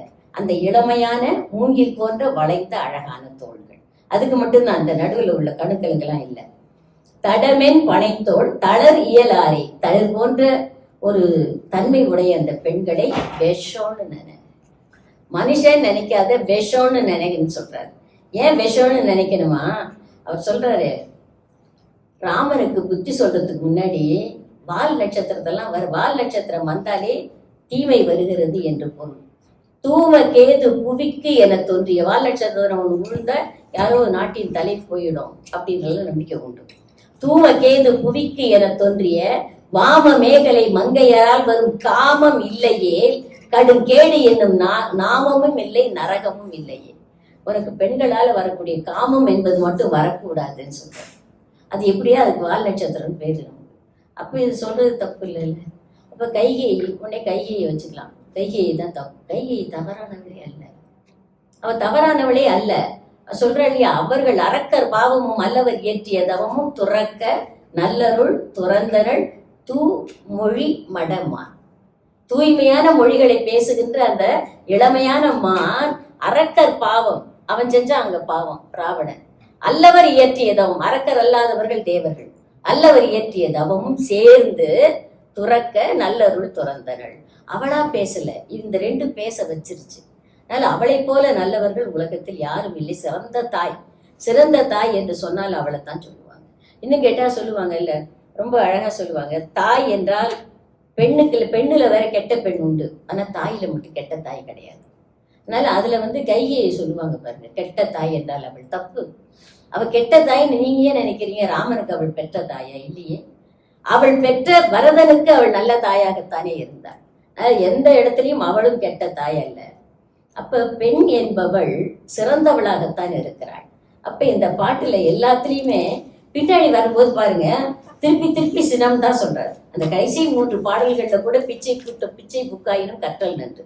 பிச்சை எடுத்தாவது படிக்க கத்துக்கோ, படிப்பு விடாத. 10 பொருள் கொடுத்தாயினும் சொன்னாலே, 10 கொடுத்து பதியிருந்த வாழ்வினிதே. அதாவது கரகாட்டக்காரன் பாட்டு தானே. அதாவது உள்ளூர்ல தான் வாழணும், வெளிநாட்டுல போகக்கூடாது அப்படின்னு சொல்லிட்டு, சொந்தமே என்றாலும் நம்ம ஊரு போல வருமான்னு சொல்றாங்க இல்லையா. அது போல இந்த பிச்சை எடுத்து 10 பொருள் கொடுத்து என்று சொன்னால் 10 விரல்களால் நீ எத்தனை தான் முயற்சி செய்து தொழில் செய்து சேர்த்தாலும் அந்த சேர்த்த செல்வத்தை கொண்டு, எந்த செல்வத்தை சேர்த்திருக்கிறாயோ அது 10ஆவதுன்னு நினைச்சுதான் வெளியில வர.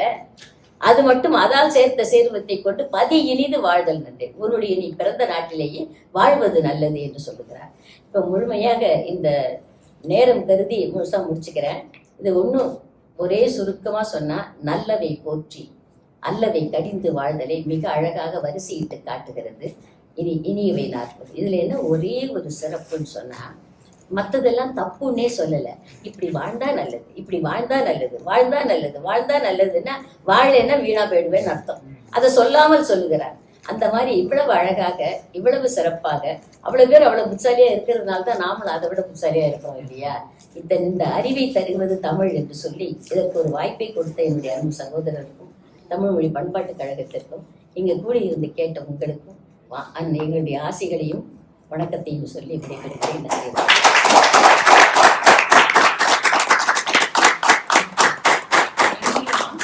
நான் நடுவர் அறிமுகம் செய்யும் போது அவரோட உரையில என்னை கவர்ந்த ஒரே ஒரு வார்த்தை தெய்வ தமிழ் தம்பதியர்னு சொல்லியிருந்தாங்க. அதனால நம்ம எழுந்து நின்று அவங்களுக்கு நம்ம மரியாதையை கைத்தட்டல்கள் மூலம் அந்த தம்பதியருக்கு தெரிவிக்கணும் நான் கடைசியா கேட்கிறேன்.